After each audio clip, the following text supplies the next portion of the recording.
ਸ੍ਰੀ ਵਾਹਿਗੁਰੂ ਸਾਹਿਬ ਜੀ। ਸੋਰਠ ਮਹੱਲਾ ਪਹਿਲਾ। ਜਿਨੇ ਸਤਿਗੁਰ ਸੇਵਿਆ ਪਿਆਰੇ, ਤਿਨ ਕੇ ਸਾਥ ਤਰੇ। ਤਿਨਾ ਠਾਕ ਨਾ ਪਾਈਐ ਪਿਆਰੇ, ਅੰਮ੍ਰਿਤ ਰਸਨ ਹਰੇ। ਬੂਢੇ ਭਾਰੇ ਭੈ ਬਿਨਾ ਪਿਆਰੇ, ਤਾਰੇ ਨਦਰ ਕਰੇ। ਜਿਨੇ ਸਤਿਗੁਰ ਸੇਵਿਆ ਪਿਆਰੇ, ਤਿਨ ਕੇ ਸਾਥ ਤਰੇ। ਤਿਨਾ ਠਾਕ ਨਾ ਪਾਈਐ ਪਿਆਰੇ, ਅੰਮ੍ਰਿਤ ਰਸਨ ਹਰੇ। ਬੂਢੇ ਭਾਰੇ ਭੈ ਬਿਨਾ ਪਿਆਰੇ,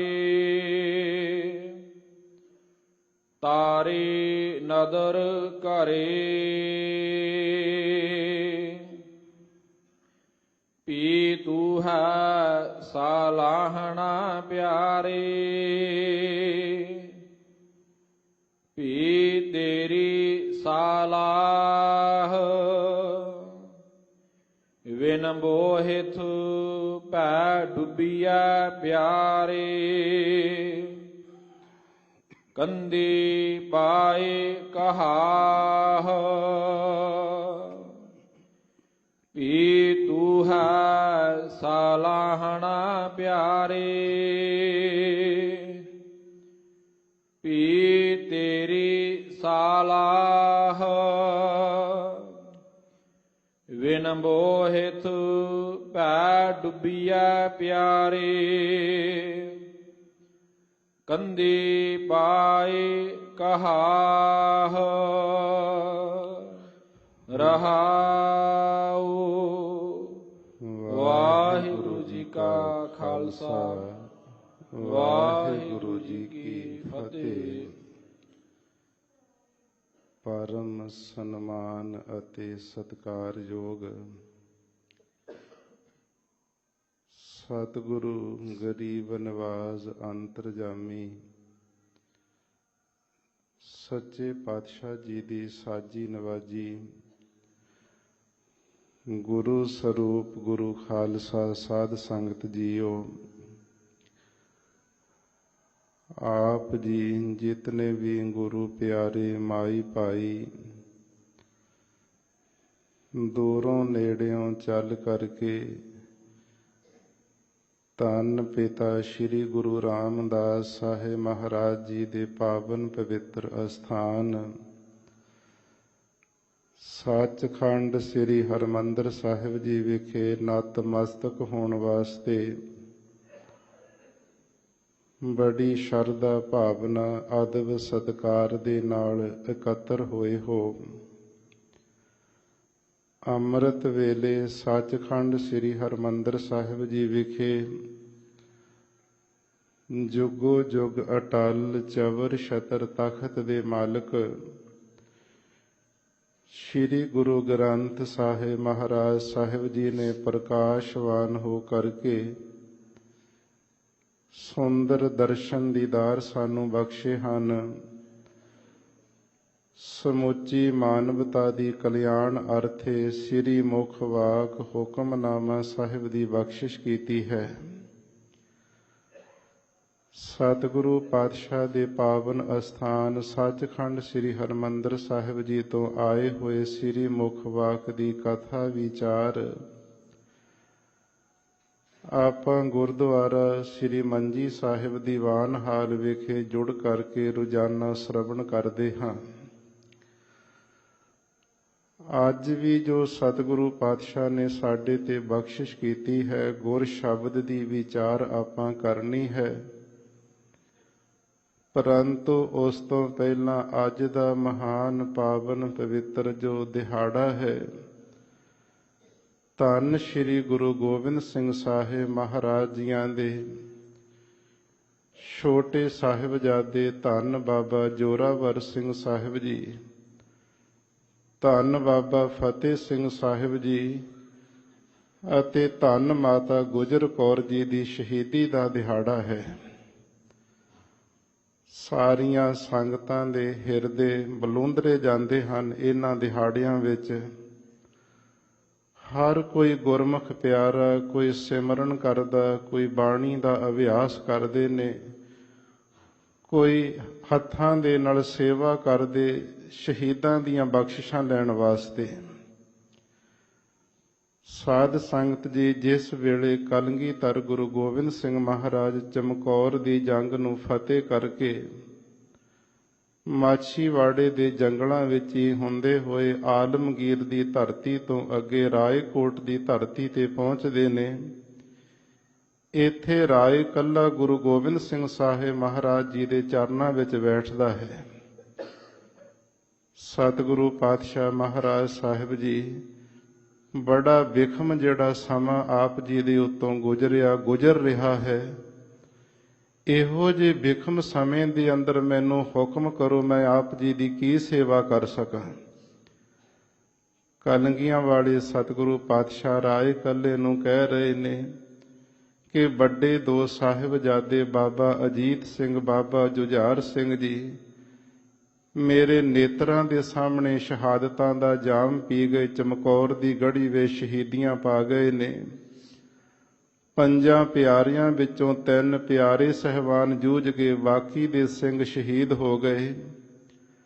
ਸਰਸਾ ਦੇ ਕਿਨਾਰੇ ਤੋਂ ਸਾਡੇ ਛੋਟੇ ਸਾਹਿਬਜ਼ਾਦੇ ਬਾਬਾ ਜ਼ੋਰਾਵਰ ਸਿੰਘ, ਬਾਬਾ ਫਤਿਹ ਸਿੰਘ ਜੀ ਤੇ ਮਾਤਾ ਗੁਜਰ ਕੌਰ ਜੀ, ਉਹ ਤਿੰਨੇ ਪਰਿਵਾਰ ਨਾਲੋਂ ਵਿਛੜ ਗਏ ਸਨ। ਪਤਾ ਲੱਗਿਆ ਹੈ ਕਿ ਸਤਿਗੁਰੂ ਪਾਤਸ਼ਾਹ ਮਹਾਰਾਜ ਰਾਏ ਕੱਲੇ ਨੂੰ ਕਹਿ ਰਹੇ ਨੇ ਕਿ ਜਰਵਾਣੀਆਂ ਨੇ ਸਰਹੰਦ ਵਿੱਚ ਉਹਨਾਂ ਲਾਲਾਂ ਨੂੰ ਸ਼ਹੀਦ ਕਰ ਦਿੱਤਾ ਹੈ। ਉੱਥੋਂ ਖਬਰ ਮੰਗਾਉਣੀ ਹੈ, ਸਰਹੰਦ ਵਿੱਚੋਂ ਕਿਸੇ ਦੀ ਡਿਊਟੀ ਲਾਓ। ਤਾਂ ਰਾਏ ਕੱਲੇ ਦੇ ਪਾਸ ਜਿਹੜਾ ਮੱਝੀਆਂ ਚਰਾਉਣ ਵਾਲਾ ਨੂਰਾ ਮਾਹੀ ਸੀ, ਇਹਦੀ ਭੈਣ ਜਿਹੜੀ ਨੂਰਾ ਸੀ ਸਰਹੰਦ ਵਿੱਚ ਵਿਆਹੀ ਹੋਈ ਸੀ। ਮੱਝੀਆਂ ਚਰਾਂਦਾ ਸੀ, ਰੋਜ਼ਾਨਾ ਦੂਰ ਤੱਕ ਜਾਂਦਾ ਸੀ ਪੈਦਲ ਚੱਲ ਕਰਕੇ। ਰਾਏ ਕੱਲੇ ਨੇ ਕਹਿ ਦਿੱਤਾ, ਸਤਿਗੁਰੂ ਪਾਤਸ਼ਾਹ ਮੈਂ ਨੂਰੇ ਮਾਹੀ ਨੂੰ ਸਰਹੰਦ ਵਿੱਚ ਭੇਜ ਕੇ ਖਬਰ ਮੰਗਾਉਂਦਾ ਹਾਂ। ਸਤਿਗੁਰੂ ਪਾਤਸ਼ਾਹ ਜੀ ਰਾਏਕੋਟ ਦੀ ਪਾਵਨ ਉਹ ਧਰਤੀ ਗੁਰਦੁਆਰਾ ਸ੍ਰੀ ਟਾਹਲੀਆਣਾ ਸਾਹਿਬ ਵਿਖੇ ਸਜੇ ਹਨ। ਇੱਥੋਂ ਨੂਰਾ ਮਾਹੀ ਗੁਰੂ ਗੋਬਿੰਦ ਸਿੰਘ ਸਾਹਿਬ ਮਹਾਰਾਜ ਜੀ ਦੇ ਕੋਲੋਂ ਸਰਹੰਦ ਵੱਲ ਨੂੰ ਗਿਆ। ਸਰਹੰਦ ਵਿੱਚ ਜਾ ਕਰਕੇ ਆਪਣੀ ਭੈਣ ਨੂਰਾ ਨੂੰ ਮਿਲਿਆ ਤੇ ਜਦੋਂ ਜਾ ਕਰਕੇ ਉਸ ਨੇ ਭੈਣ ਦਾ ਹਾਲ ਚਾਲ ਪੁੱਛਿਆ ਤਾਂ ਭੈਣ ਨੇ ਕਹਿ ਦਿੱਤਾ, ਵੀਰਾ ਕੀ ਦੱਸਾਂ, ਇਹ ਉੱਜੜ ਜਾਣ ਵਾਲੀ ਜਿਹੜੀ ਸਰਹੰਦ ਇੱਥੇ ਬੜਾ ਵੱਡਾ ਕਹਿਰ ਵਾਪਰ ਗਿਆ। ਨੂਰਾ ਮਾਹੀ ਕਹਿੰਦਾ, ਭੈਣ ਉਹ ਖਬਰ ਲੈਣ ਵਾਸਤੇ ਮੈਂ ਆਇਆ, ਮੈਨੂੰ ਖੋਲ ਕੇ ਦੱਸ ਗੁਰੂ ਗੋਬਿੰਦ ਸਿੰਘ ਸਾਹਿਬ ਮਹਾਰਾਜ ਦੇ ਲਾਲਾਂ ਨਾਲ ਕੀ ਬੀਤੀ ਹੈ। ਫਿਰ ਉੱਥੇ ਜਿਹੜੀ ਨੂਰਾ ਸੀ, ਨੂਰੇ ਮਾਹੀ ਦੀ ਭੈਣ, ਉਹ ਆਪਣੇ ਵੀਰ ਨੂਰੇ ਮਾਹੀ ਨੂੰ ਸਾਰੀ ਜਿਹੜੀ ਵਿਥਿਆ ਸੁਣਾਉਂਦੀ ਹੈ। ਉਹ ਵਿਥਿਆ ਆ ਕਰਕੇ ਨੂਰਾ ਮਾਹੀ ਗੁਰੂ ਗੋਬਿੰਦ ਸਿੰਘ ਮਹਾਰਾਜ ਦੇ ਚਰਨਾਂ ਦੇ ਵਿੱਚ ਰਾਏਕੋਟ ਦੀ ਧਰਤੀ ਤੇ ਸੁਣਾਉਣ ਲੱਗਿਆ ਹੈ। ਕਲਗੀਆਂ ਵਾਲੇ ਸਤਿਗੁਰੂ ਪਾਤਸ਼ਾਹ ਬੜੀ ਇਕਾਗਰਤਾ ਦੇ ਨਾਲ ਖਾਮੋਸ਼ ਹੋ ਕਰਕੇ ਸਾਰੀ ਖਬਰ ਸੁਣ ਰਹੇ ਨੇ। ਕਿਵੇਂ ਖਬਰ ਸੁਣਾਈ, ਨੂਰੇ ਮਾਹੀ ਨੇ ਆ ਕਰਕੇ ਕਹਿਣ ਲੱਗਿਆ, ਸਤਿਗੁਰੂ ਪਾਤਸ਼ਾਹ ਆਪ ਜੀ ਦੇ ਛੋਟੇ ਫਰਜ਼ੰਦ ਮਾਤਾ ਗੁਜਰ ਕੌਰ ਜੀ ਤਿੰਨਾਂ ਨੂੰ ਜਾਨੀ ਖਾਂ ਤੇ ਮਾਨੀ ਖਾਂ ਨੇ ਜੋ ਗੰਗੂ ਨੇ ਗ੍ਰਿਫਤਾਰ ਕਰਵਾਏ ਸੀ, ਆਪਣੇ ਥਾਣੇ ਮੋਰਿੰਡੇ ਕੋਤਵਾਲੀ ਵਿੱਚ ਰੱਖੇ। 10 ਪੋਹ ਦੀ ਸ਼ਾਮ ਨੂੰ ਫਤਿਹਗੜ੍ਹ ਦੀ ਸਰਹੰਦ ਦੀ ਧਰਤੀ ਤੇ ਲਾਲਾਂ ਨੂੰ ਪਹੁੰਚਦਿਆਂ ਕਰ ਦਿੱਤਾ ਸੀ। 10 ਪੋਹ ਦੀਆਂ ਜਦੋਂ ਸ਼ਾਮਾਂ ਪੈ ਚੁੱਕੀਆਂ, ਕਚਹਿਰੀ ਬੰਦ ਹੋ ਚੁੱਕੀ, ਵਜੀਦੇ ਨੇ ਕਿਹਾ ਸੀ ਅੱਜ ਦੀ ਰਾਤ ਇਸ ਮਾਤਾ ਨੂੰ ਤੇ ਬੱਚਿਆਂ ਨੂੰ ਬੁਰਜ ਦੇ ਵਿੱਚ ਬਿਠਾਇਆ ਜਾਵੇ। ਫਿਰ ਮਾਤਾ ਗੁਜਰ ਕੌਰ ਜੀ ਨੇ ਸਾਹਿਬਜ਼ਾਦਿਆਂ ਨੂੰ ਆਪਣੇ ਗੋਡਿਆਂ ਤੇ ਲੈ ਕਰਕੇ ਗੋਦੀ ਦਾ ਨਿੱਘ ਦਿੰਦਿਆਂ, ਨਾ ਕੋਈ ਗਰਮ ਰਜਾਈਆਂ, ਨਾ ਤਲਾਈਆਂ, ਨਾ ਕੋਈ ਗਰਮ ਜੈਕਟਾਂ ਨੇ ਠੰਡ ਨੂੰ ਰੋਕਣ ਵਾਸਤੇ ਠੰਡਾ ਬੁਰਜ ਜਿੱਥੇ ਇਹ ਬੈਠ ਕਰਕੇ ਵਜੀਦ ਖਾਂ ਗਰਮੀਆਂ ਵਿੱਚ ਰਾਹਤ ਮਹਿਸੂਸ ਕਰਦਾ ਸੀ। ਅੱਜ ਪੋਹ ਦੇ ਮਹੀਨੇ ਹਨ, ਸਾਧ ਸੰਗਤ ਉਹ ਸੀਤ ਜਿਹੜੀਆਂ ਲਹਿਰਾਂ ਵਗਦੀਆਂ ਨੇ, ਸਾਹਿਬਜ਼ਾਦਿਆਂ ਦੇ ਲਾਲਾਂ ਦੇ ਬੁੱਲ ਠੰਡ ਦੇ ਨਾਲ ਨੀਲੇ ਹੋ ਚੁੱਕੇ ਸਨ।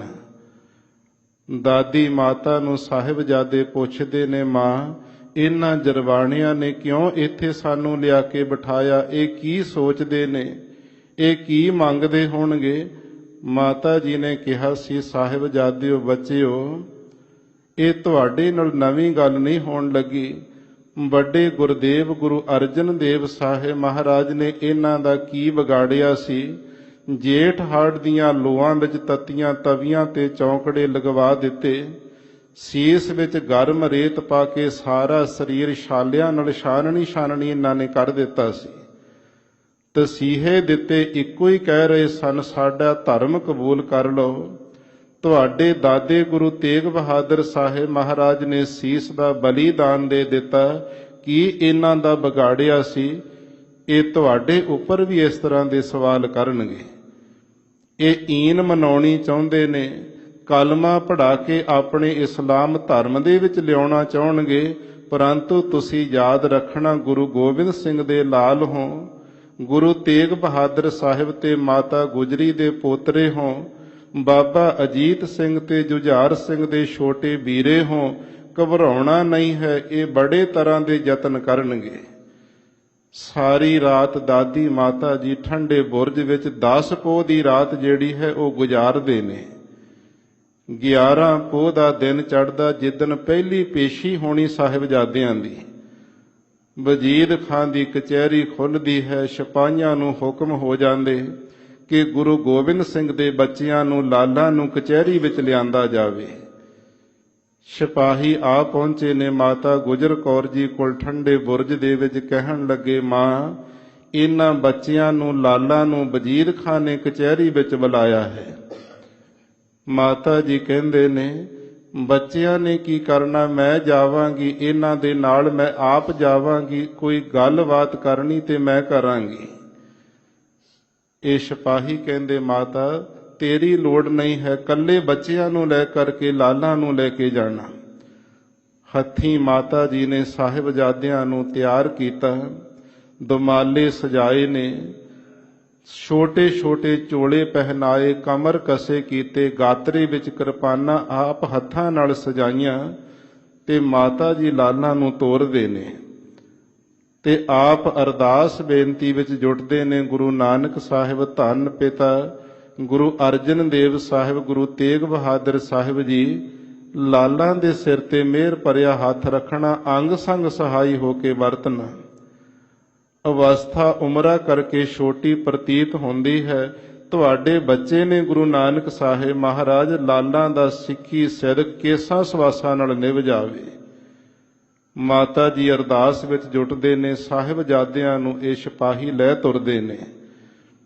ਜਦੋਂ ਰਸਤੇ ਵਿੱਚ ਜਾਂਦੇ ਨੇ, ਜਾਨੀ ਖਾਂ ਤੇ ਮਾਨੀ ਖਾਂ ਜਿਹੜੇ ਥਾਣੇਦਾਰਾਂ ਨੇ ਪਕੜ ਕੇ ਲਿਆਂਦਾ ਹੈ ਮੋਰਿੰਡੇ ਤੋਂ, ਇਹਨਾਂ ਦੇ ਮਨਾਂ ਵਿੱਚ ਲੋਭ ਲਾਲਚ ਛਾਲੇ ਮਾਰਦੇ, ਉੱਚੇ ਰੁਤਬੇ ਮਿਲਣਗੇ, ਅਹੁਦੇ ਮਿਲਣਗੇ, ਚੰਗੀਆਂ ਪਦਵੀਆਂ ਮਿਲਣਗੀਆਂ, ਮੂੰਹੋਂ ਮੰਗਿਆ ਇਨਾਮ ਵਜੀਦੇ ਕੋਲੋਂ ਪਾਵਾਂਗੇ। ਸਾਹਿਬਜ਼ਾਦਿਆਂ ਨੂੰ ਰਸਤੇ ਵਿੱਚ ਕਚਹਿਰੀ ਤੱਕ ਜਾਂਦਿਆਂ ਕੀ ਕਹਿੰਦੇ ਨੇ? ਤੁਸੀਂ ਜਾ ਕਰਕੇ ਵਜੀਦ ਖਾਂ ਨੂੰ ਮੱਥਾ ਟੇਕਣਾ, ਉੱਥੇ ਕੋਈ ਜਕਾਰਾ ਨਹੀਂ ਬੁਲਾਉਣਾ, ਕੋਈ ਫਤਿਹ ਨਹੀਂ ਉੱਥੇ ਬੁਲਾਉਣੀ ਹੈ, ਤੇ ਜਦੋਂ ਸਲਾਮ ਕਰੋਗੇ ਜੋ ਕਹਿਣਗੇ ਤੁਸੀਂ ਮੰਨ ਲੈਣਾ, ਤੁਹਾਡੀਆਂ ਜਾਨਾਂ ਬਖਸ਼ੀਆਂ ਜਾ ਸਕਦੀਆਂ ਨੇ।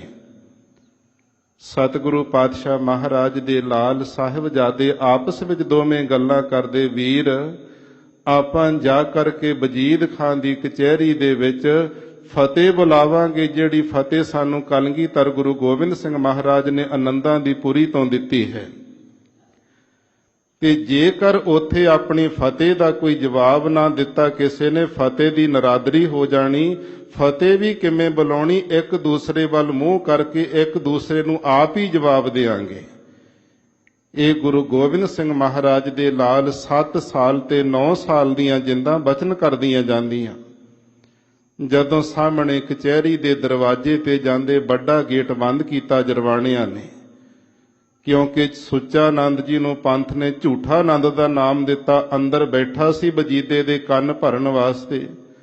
ਇਹਨੇ ਕਹਿ ਦਿੱਤਾ ਸੀ ਗੁਰੂ ਗੋਬਿੰਦ ਸਿੰਘ ਦੇ ਲਾਲ ਨੇ ਝੁਕਣੇ ਨਹੀਂ ਹਨ, ਪਰੰਤੂ ਝੁਕਾਵਾਂਗੇ ਇਹਨਾਂ ਨੂੰ, ਨਿੱਕੀ ਜਿਹੜੀ ਮੋਰੀ ਟਾਕੀ ਹੈ ਖੋਲ ਦਿਆਂਗੇ, ਜਦੋਂ ਅੰਦਰ ਦਾਖਲ ਹੋਣਗੇ ਆਟੋਮੈਟਿਕ ਹੀ ਸਿਰ ਇਹਨਾਂ ਦਾ ਝੁਕ ਜਾਣਾ। ਸਤਿਗੁਰੂ ਪਾਤਸ਼ਾਹ ਦੇ ਲਾਲ ਖੜ ਕਰਕੇ ਰਹਿ ਕਰਦੇ ਆਪਸ ਵਿੱਚ, ਇਹ ਵੱਡਾ ਗੇਟ ਕਿਉਂ ਬੰਦ ਕੀਤਾ? ਤਾਂ ਫਿਰ ਦੋਵੇਂ ਜਾਣੇ ਸਲਾਹ ਕਰਕੇ ਕਹਿੰਦੇ ਨੇ ਇਹ ਆਪਾਂ ਨੂੰ ਝੁਕਾਉਣਾ ਚਾਹੁੰਦੇ ਨੇ। ਇਹ ਸਿਆਸੀ ਲੋਕ ਨੇ, ਸਿਆਸਤਦਾਨ ਬੰਦੇ ਇਸ ਤਰ੍ਹਾਂ ਹੀ ਕਰਿਆ ਕਰਦੇ, ਝੁਕਾਉਣਾ ਚਾਹੁੰਦੇ ਨੇ। ਅਸੀਂ ਗੁਰੂ ਗੋਬਿੰਦ ਸਿੰਘ ਮਹਾਰਾਜ ਦੇ ਲਾਲ ਹਾਂ, ਗੁਰੂ ਪਿਤਾ ਗੋਬਿੰਦ ਸਿੰਘ ਮਹਾਰਾਜ ਦੇ ਚਰਨਾਂ ਤੋਂ ਬਿਨਾਂ ਕਿਤੇ ਸੀਸ ਨਹੀਂ ਝੁਕੇਗਾ।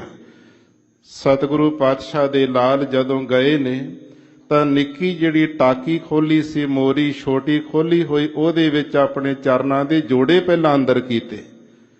ਜਦੋਂ ਚਰਨਾਂ ਦੇ ਜੋੜੇ ਵੇਖੇ ਤੇ ਝੂਠਾ ਆਨੰਦ ਦਾ, ਵਜੀਦ ਖਾਂ ਦਾ ਮੂੰਹ ਟੱਡਿਆ ਰਹਿ ਗਿਆ। ਅਸੀਂ ਚਾਹੁੰਦੇ ਸੀ ਝੁਕ ਜਾਣਗੇ ਗੁਰੂ ਗੋਬਿੰਦ ਸਿੰਘ ਦੇ ਲਾਲ, 7 ਸਾਲ ਤੇ 9 ਸਾਲ ਦੀਆਂ ਨਿੱਕੀਆਂ ਜਿੰਦਾਂ ਨੇ ਵੀ ਸਾਨੂੰ ਚਰਨਾਂ ਦੇ ਜੋੜੇ ਦਿਖਾ ਦਿੱਤੇ, ਸਾਡਾ ਨਿਰਾਦਰ ਕਰ ਦਿੱਤਾ ਭਰੀ ਕਚਹਿਰੀ ਦੇ ਵਿੱਚ। ਉਸ ਵੇਲੇ ਫਿਰ ਜਿਹੜਾ ਝੂਠਾ ਆਨੰਦ ਸੀ ਉੱਠ ਕੇ ਸਾਹਿਬਜ਼ਾਦਿਆਂ ਕੋਲ ਆਇਆ। ਜਦੋਂ ਸਾਹਿਬਜ਼ਾਦਿਆਂ ਨੇ ਗੱਜ ਕੇ ਫਤਿਹ ਬੁਲਾਈ, ਕਹਿਣ ਲੱਗਿਆ, ਬੱਚਿਓ ਇਹ ਤੁਹਾਡੇ ਪਿਤਾ ਗੁਰੂ ਗੋਬਿੰਦ ਸਿੰਘ ਦਾ ਦਰਬਾਰ ਨਹੀਂ, ਆਨੰਦਾਂ ਦੀ ਪੁਰੀ ਦੇ ਕਿਲਿਆਂ ਵਿੱਚ ਨਹੀਂ ਬੈਠੇ ਹੋ ਫਤਿਹ ਬੁਲਾਉਂਦੇ ਹੋ। ਇੱਥੇ ਕਲਮਾਂ ਪੜ੍ਹਨੀਆਂ ਪੈਣਗੀਆਂ, ਬਾਦਸ਼ਾਹ ਨੂੰ ਸਲਾਮ ਕਰਨੀ ਪਵੇਗੀ। ਸਾਹਿਬਜ਼ਾਦੇ ਕਹਿੰਦੇ, ਮਤਾ ਇਸ ਤਰ੍ਹਾਂ ਦੇ ਸ਼ਬਦ ਕਹੋ, ਅਸੀਂ ਗੁਰੂ ਗੋਬਿੰਦ ਸਿੰਘ ਦੇ ਲਾਲ ਹਾਂ। ਫਿਰ ਝੂਠਾ ਆਨੰਦ ਨੇ ਕਿਹਾ ਸੀ, ਜਿਸ ਗੁਰੂ ਗੋਬਿੰਦ ਸਿੰਘ ਪਿਤਾ ਤੇ ਮਾਣ ਕਰਦੇ ਹੋ, ਤੁਹਾਡੇ ਪਿਤਾ ਗੁਰੂ ਗੋਬਿੰਦ ਸਿੰਘ ਦਾ ਸੀਸ ਕੱਟ ਕਰਕੇ ਦਿੱਲੀ ਭੇਜ ਦਿੱਤਾ ਹੈ। ਚਮਕੌਰ ਦੀ ਗੜ੍ਹੀ ਅੰਦਰ ਤੁਹਾਡੇ ਪਿਤਾ ਸ਼ਹੀਦ ਹੋ ਚੁੱਕੇ ਨੇ। ਤੁਹਾਡੇ ਵੱਡੇ ਵੀਰ ਅਜੀਤ ਸਿੰਘ ਤੇ ਜੁਝਾਰ ਸਿੰਘ ਸ਼ਹਾਦਤਾਂ ਦਾ ਜਾਮ ਪੀ ਗਏ, ਸ਼ਹੀਦ ਹੋ ਗਏ। ਤੁਹਾਡੇ ਨਾਲ ਦੇ ਸਿੰਘ ਸ਼ਹੀਦ ਕਰ ਦਿੱਤੇ ਨੇ। ਤੁਹਾਡਾ ਕੋਈ ਵੀ ਇਸ ਪ੍ਰਕਾਰ ਦੁਨੀਆ ਵਿੱਚ ਸਹਾਰਾ ਨਹੀਂ ਰਿਹਾ। ਤੁਸੀਂ ਕਲਮਾ ਪੜ੍ਹੋ, ਕੇਸ ਕਤਲ ਕਰਵਾ ਕੇ ਸਾਡਾ ਧਰਮ ਕਬੂਲ ਕਰੋ। ਬਾਬਾ ਫਤਿਹ ਸਿੰਘ ਸਾਹਿਬ, ਬਾਬਾ ਜੋਰਾਵਰ ਸਿੰਘ ਸਾਹਿਬ ਜੀ ਕੀ ਕਹਿੰਦੇ ਨੇ? ਝੂਠੇ ਆਨੰਦ ਨੂੰ ਕਹਿਣ ਲੱਗੇ, ਦੁਨੀਆ ਵਿੱਚ ਹਾਲੇ ਤੱਕ ਇਹੋ ਜਿਹਾ ਬੰਦਾ ਨਹੀਂ ਕੋਈ ਜੰਮਿਆ ਜਿਹਦੀ ਧੜ ਦੇ ਉੱਤੇ 2 ਸਿਰ ਲੱਗੇ ਹੋਣ, ਜਿਹੜਾ ਸਾਡੇ ਪਿਤਾ ਗੁਰੂ ਗੋਬਿੰਦ ਸਿੰਘ ਦੇ ਸੀਸ ਨੂੰ ਕੱਟਣ ਦੇ ਸੁਪਨੇ ਲੈਂਦਾ ਹੋਵੇ। ਸਾਡੇ ਪਿਤਾ ਨੂੰ ਕੌਣ ਸ਼ਹੀਦ ਕਰਨ ਵਾਲਾ ਜੰਮਿਆ ਹੈ? ਅਸਮਾਨ ਵੱਲ, ਚੰਦਰਮਾ, ਸੂਰਜ ਵੱਲ ਮੂੰਹ ਕਰਕੇ ਥੁੱਕਾਂਗੇ, ਆਪਣੇ ਮੂੰਹ ਤੇ ਥੁੱਕਾਂ ਪੈ ਜਾਂਦੀਆਂ ਨੇ। ਸਤਿਗੁਰੂ ਪਾਤਸ਼ਾਹ ਦੇ ਲਾਲਾਂ ਨੇ ਜਦੋਂ ਇਹ ਜਵਾਬ ਦੇ ਦਿੱਤਾ, ਕਿਹਾ ਸੀ ਤੁਸੀਂ ਕੇਸ ਕਤਲ ਕਰਵਾਉਣ ਦੇ ਬੋਲ ਬੋਲਦੇ ਹੋ, ਕਲਮਾ ਪੜ੍ਹਨ ਵਾਲੇ ਕਹਿੰਦੇ ਹੋ, ਤੁਹਾਨੂੰ ਆਪਣਾ ਧਰਮ ਪਿਆਰਾ, ਸਾਨੂੰ ਆਪਣਾ ਧਰਮ ਪਿਆਰਾ, ਤੇ ਅਸੀਂ ਆਪਣੀ ਜਿਹੜੀ ਸਿੱਖੀ ਕੇਸਾਂ ਸਵਾਸਾਂ ਨਾਲ ਨਿਭਾਵਾਂਗੇ, ਕਦੇ ਅਸੀਂ ਧਰਮ ਜਿਹੜਾ ਆਪਣਾ ਉਹ ਨਹੀਂ ਛੱਡਾਂਗੇ। ਸਤਿਗੁਰੂ ਪਾਤਸ਼ਾਹ ਮਹਾਰਾਜ ਸਾਹਿਬ ਦੇ ਲਾਲਾਂ ਨਾਲ ਹੋਰ ਬਹੁਤ ਜ਼ਿਆਦਾ ਸਵਾਲ ਜਵਾਬ ਇਹਨਾਂ ਜਰਵਾਣੀਆਂ ਕੀਤੇ। ਜਦੋਂ ਵੇਖਿਆ ਕਿ ਸਾਹਿਬਜ਼ਾਦੇ ਧਰਮ ਦੇ ਵਿੱਚ ਬੜੇ ਪਰਪੱਕ ਨੇ, ਦਾਦੀ ਮਾਤਾ ਗੁਜਰ ਕੌਰ ਦੇ ਪੋਤਰੇ ਹੋਣ, ਜਿਸ ਦਾਦੀ ਮਾਤਾ ਨੇ ਠੰਡੇ ਬੁਰਜ ਦੇ ਵਿੱਚ ਬੈਠ ਕੇ ਵੀ ਸਾਰੀ ਰਾਤ ਸਾਹਿਬਜ਼ਾਦਿਆਂ ਨੂੰ ਵੱਡੇ ਸਤਿਗੁਰਾਂ ਦੀਆਂ ਸ਼ਹਾਦਤਾਂ ਦੀਆਂ ਸਾਖੀਆਂ ਸੁਣਾਈਆਂ ਹੋਣ, ਜਿਹੜੀ ਦਾਦੀ ਮਾਤਾ ਗੋਦ ਵਿੱਚ ਲੈ ਕਰਕੇ ਨਿਤਨੇਮ ਕਰਦੀ ਹੋਵੇ, ਸਿਮਰਨ ਕਰਦੀ ਹੋਵੇ ਸਾਹਿਬਜ਼ਾਦਿਆਂ ਨਾਲ, ਤੇ ਕਿਵੇਂ ਸਾਹਿਬਜ਼ਾਦੇ ਧਰਮ ਤਿਆਗ ਦੇਣਗੇ? ਵਾਪਸ ਭੇਜ ਦਿੱਤਾ। 11 ਪੋਹ ਦੀ ਜਿਹੜੀ ਪੇਸ਼ੀ ਹੈ ਇਹ ਸਮਾਪਤ ਹੁੰਦੀ ਹੈ। ਸਾਹਿਬਜ਼ਾਦੇ ਦਾਦੀ ਮਾਤਾ ਦੇ ਕੋਲ ਆਉਂਦੇ ਨੇ, ਤੇ ਜਦੋਂ ਮਾਤਾ ਜੀ ਨੇ ਪੁੱਛਿਆ, ਸਾਹਿਬਜ਼ਾਦੇ ਬੱਚਿਓ ਕੀ ਪੁੱਛਿਆ ਗਿਆ? ਜੋ ਕੁਝ ਅੰਦਰ ਵਾਰਤਾ ਹੋਈ ਸਾਰੀ ਸਾਹਿਬਜ਼ਾਦਿਆਂ ਸ਼ਰਵਣ ਕਰਕੇ ਸੁਣਾ ਦਿੱਤੀ। ਉਸ ਤੋਂ ਬਾਅਦ ਦਾਦੀ ਮਾਤਾ ਗੁਜਰ ਕੌਰ ਜੀ ਨੇ ਫਿਰ ਕਹਿਣਾ ਕੀਤਾ ਕਿ ਇਹ ਕੁਝ ਵੀ ਜਰਵਾਣੇ ਕਰ ਸਕਦੇ ਨੇ, ਤੁਸੀਂ ਇੰਨਾ ਯਾਦ ਰੱਖਣਾ ਗੁਰੂ ਗੋਬਿੰਦ ਸਿੰਘ ਦੇ ਲਾਲ ਹੋ, ਗੁਰੂ ਤੇਗ ਬਹਾਦਰ ਦੇ ਪੋਤਰੇ ਹੋ, ਆਪਣਾ ਧਰਮ ਨਹੀਂ ਕਦੇ ਤਿਆਗਣਾ। ਪਾਵਨ ਗੁਰਬਾਣੀ ਅੰਦਰ ਵੱਡੇ ਸਤਿਗੁਰੂ ਪਾਤਸ਼ਾਹ ਨੇ, ਭਗਤਾਂ ਨੇ ਵੀ ਸਾਨੂੰ ਸਿੱਖਿਆ ਦੇ ਦਿੱਤੀ। ਕਬੀਰ ਦੀਨ ਗਵਾਇਆ ਦੁਨੀ ਸਿਉ, ਦੁਨੀ ਨਾ ਚਾਲੀ ਸਾਥ, ਪਾਏ ਕੁਹਾੜਾ ਮਾਰਿਆ ਗਾਫਲ ਆਪਣੇ ਹਾਥ। ਦੁਨੀਆ ਦੇ ਸੁੱਖ ਐਸੋ ਪ੍ਰਸਤੀ ਦੇ ਜਿੰਨੇ ਵੀ ਹਨ ਮਿਲ ਸਕਦੇ ਨੇ ਬੰਦੇ ਨੂੰ, ਜੇ ਧਰਮ ਹੀ ਨਾ ਬੰਦੇ ਦਾ ਰਿਹਾ ਤੇ ਪੱਲੇ ਕੀ ਉਹਦੇ ਕੱਖ ਵੀ ਨਹੀਂ ਰਹਿੰਦਾ ਹੈ। ਸਭ ਤੋਂ ਵੱਡਾ ਮਹਾਮੂਰਖ ਬੰਦਾ ਮੰਨਿਆ ਜਾਂਦਾ ਜਿਹੜਾ ਆਪਣਾ ਧਰਮ ਛੱਡ ਦਿੰਦਾ, ਆਪਣੇ ਪੈਰਾਂ ਤੇ ਆਪ ਹੀ ਕੁਹਾੜਾ ਮਾਰ ਲੈਂਦਾ ਹੈ।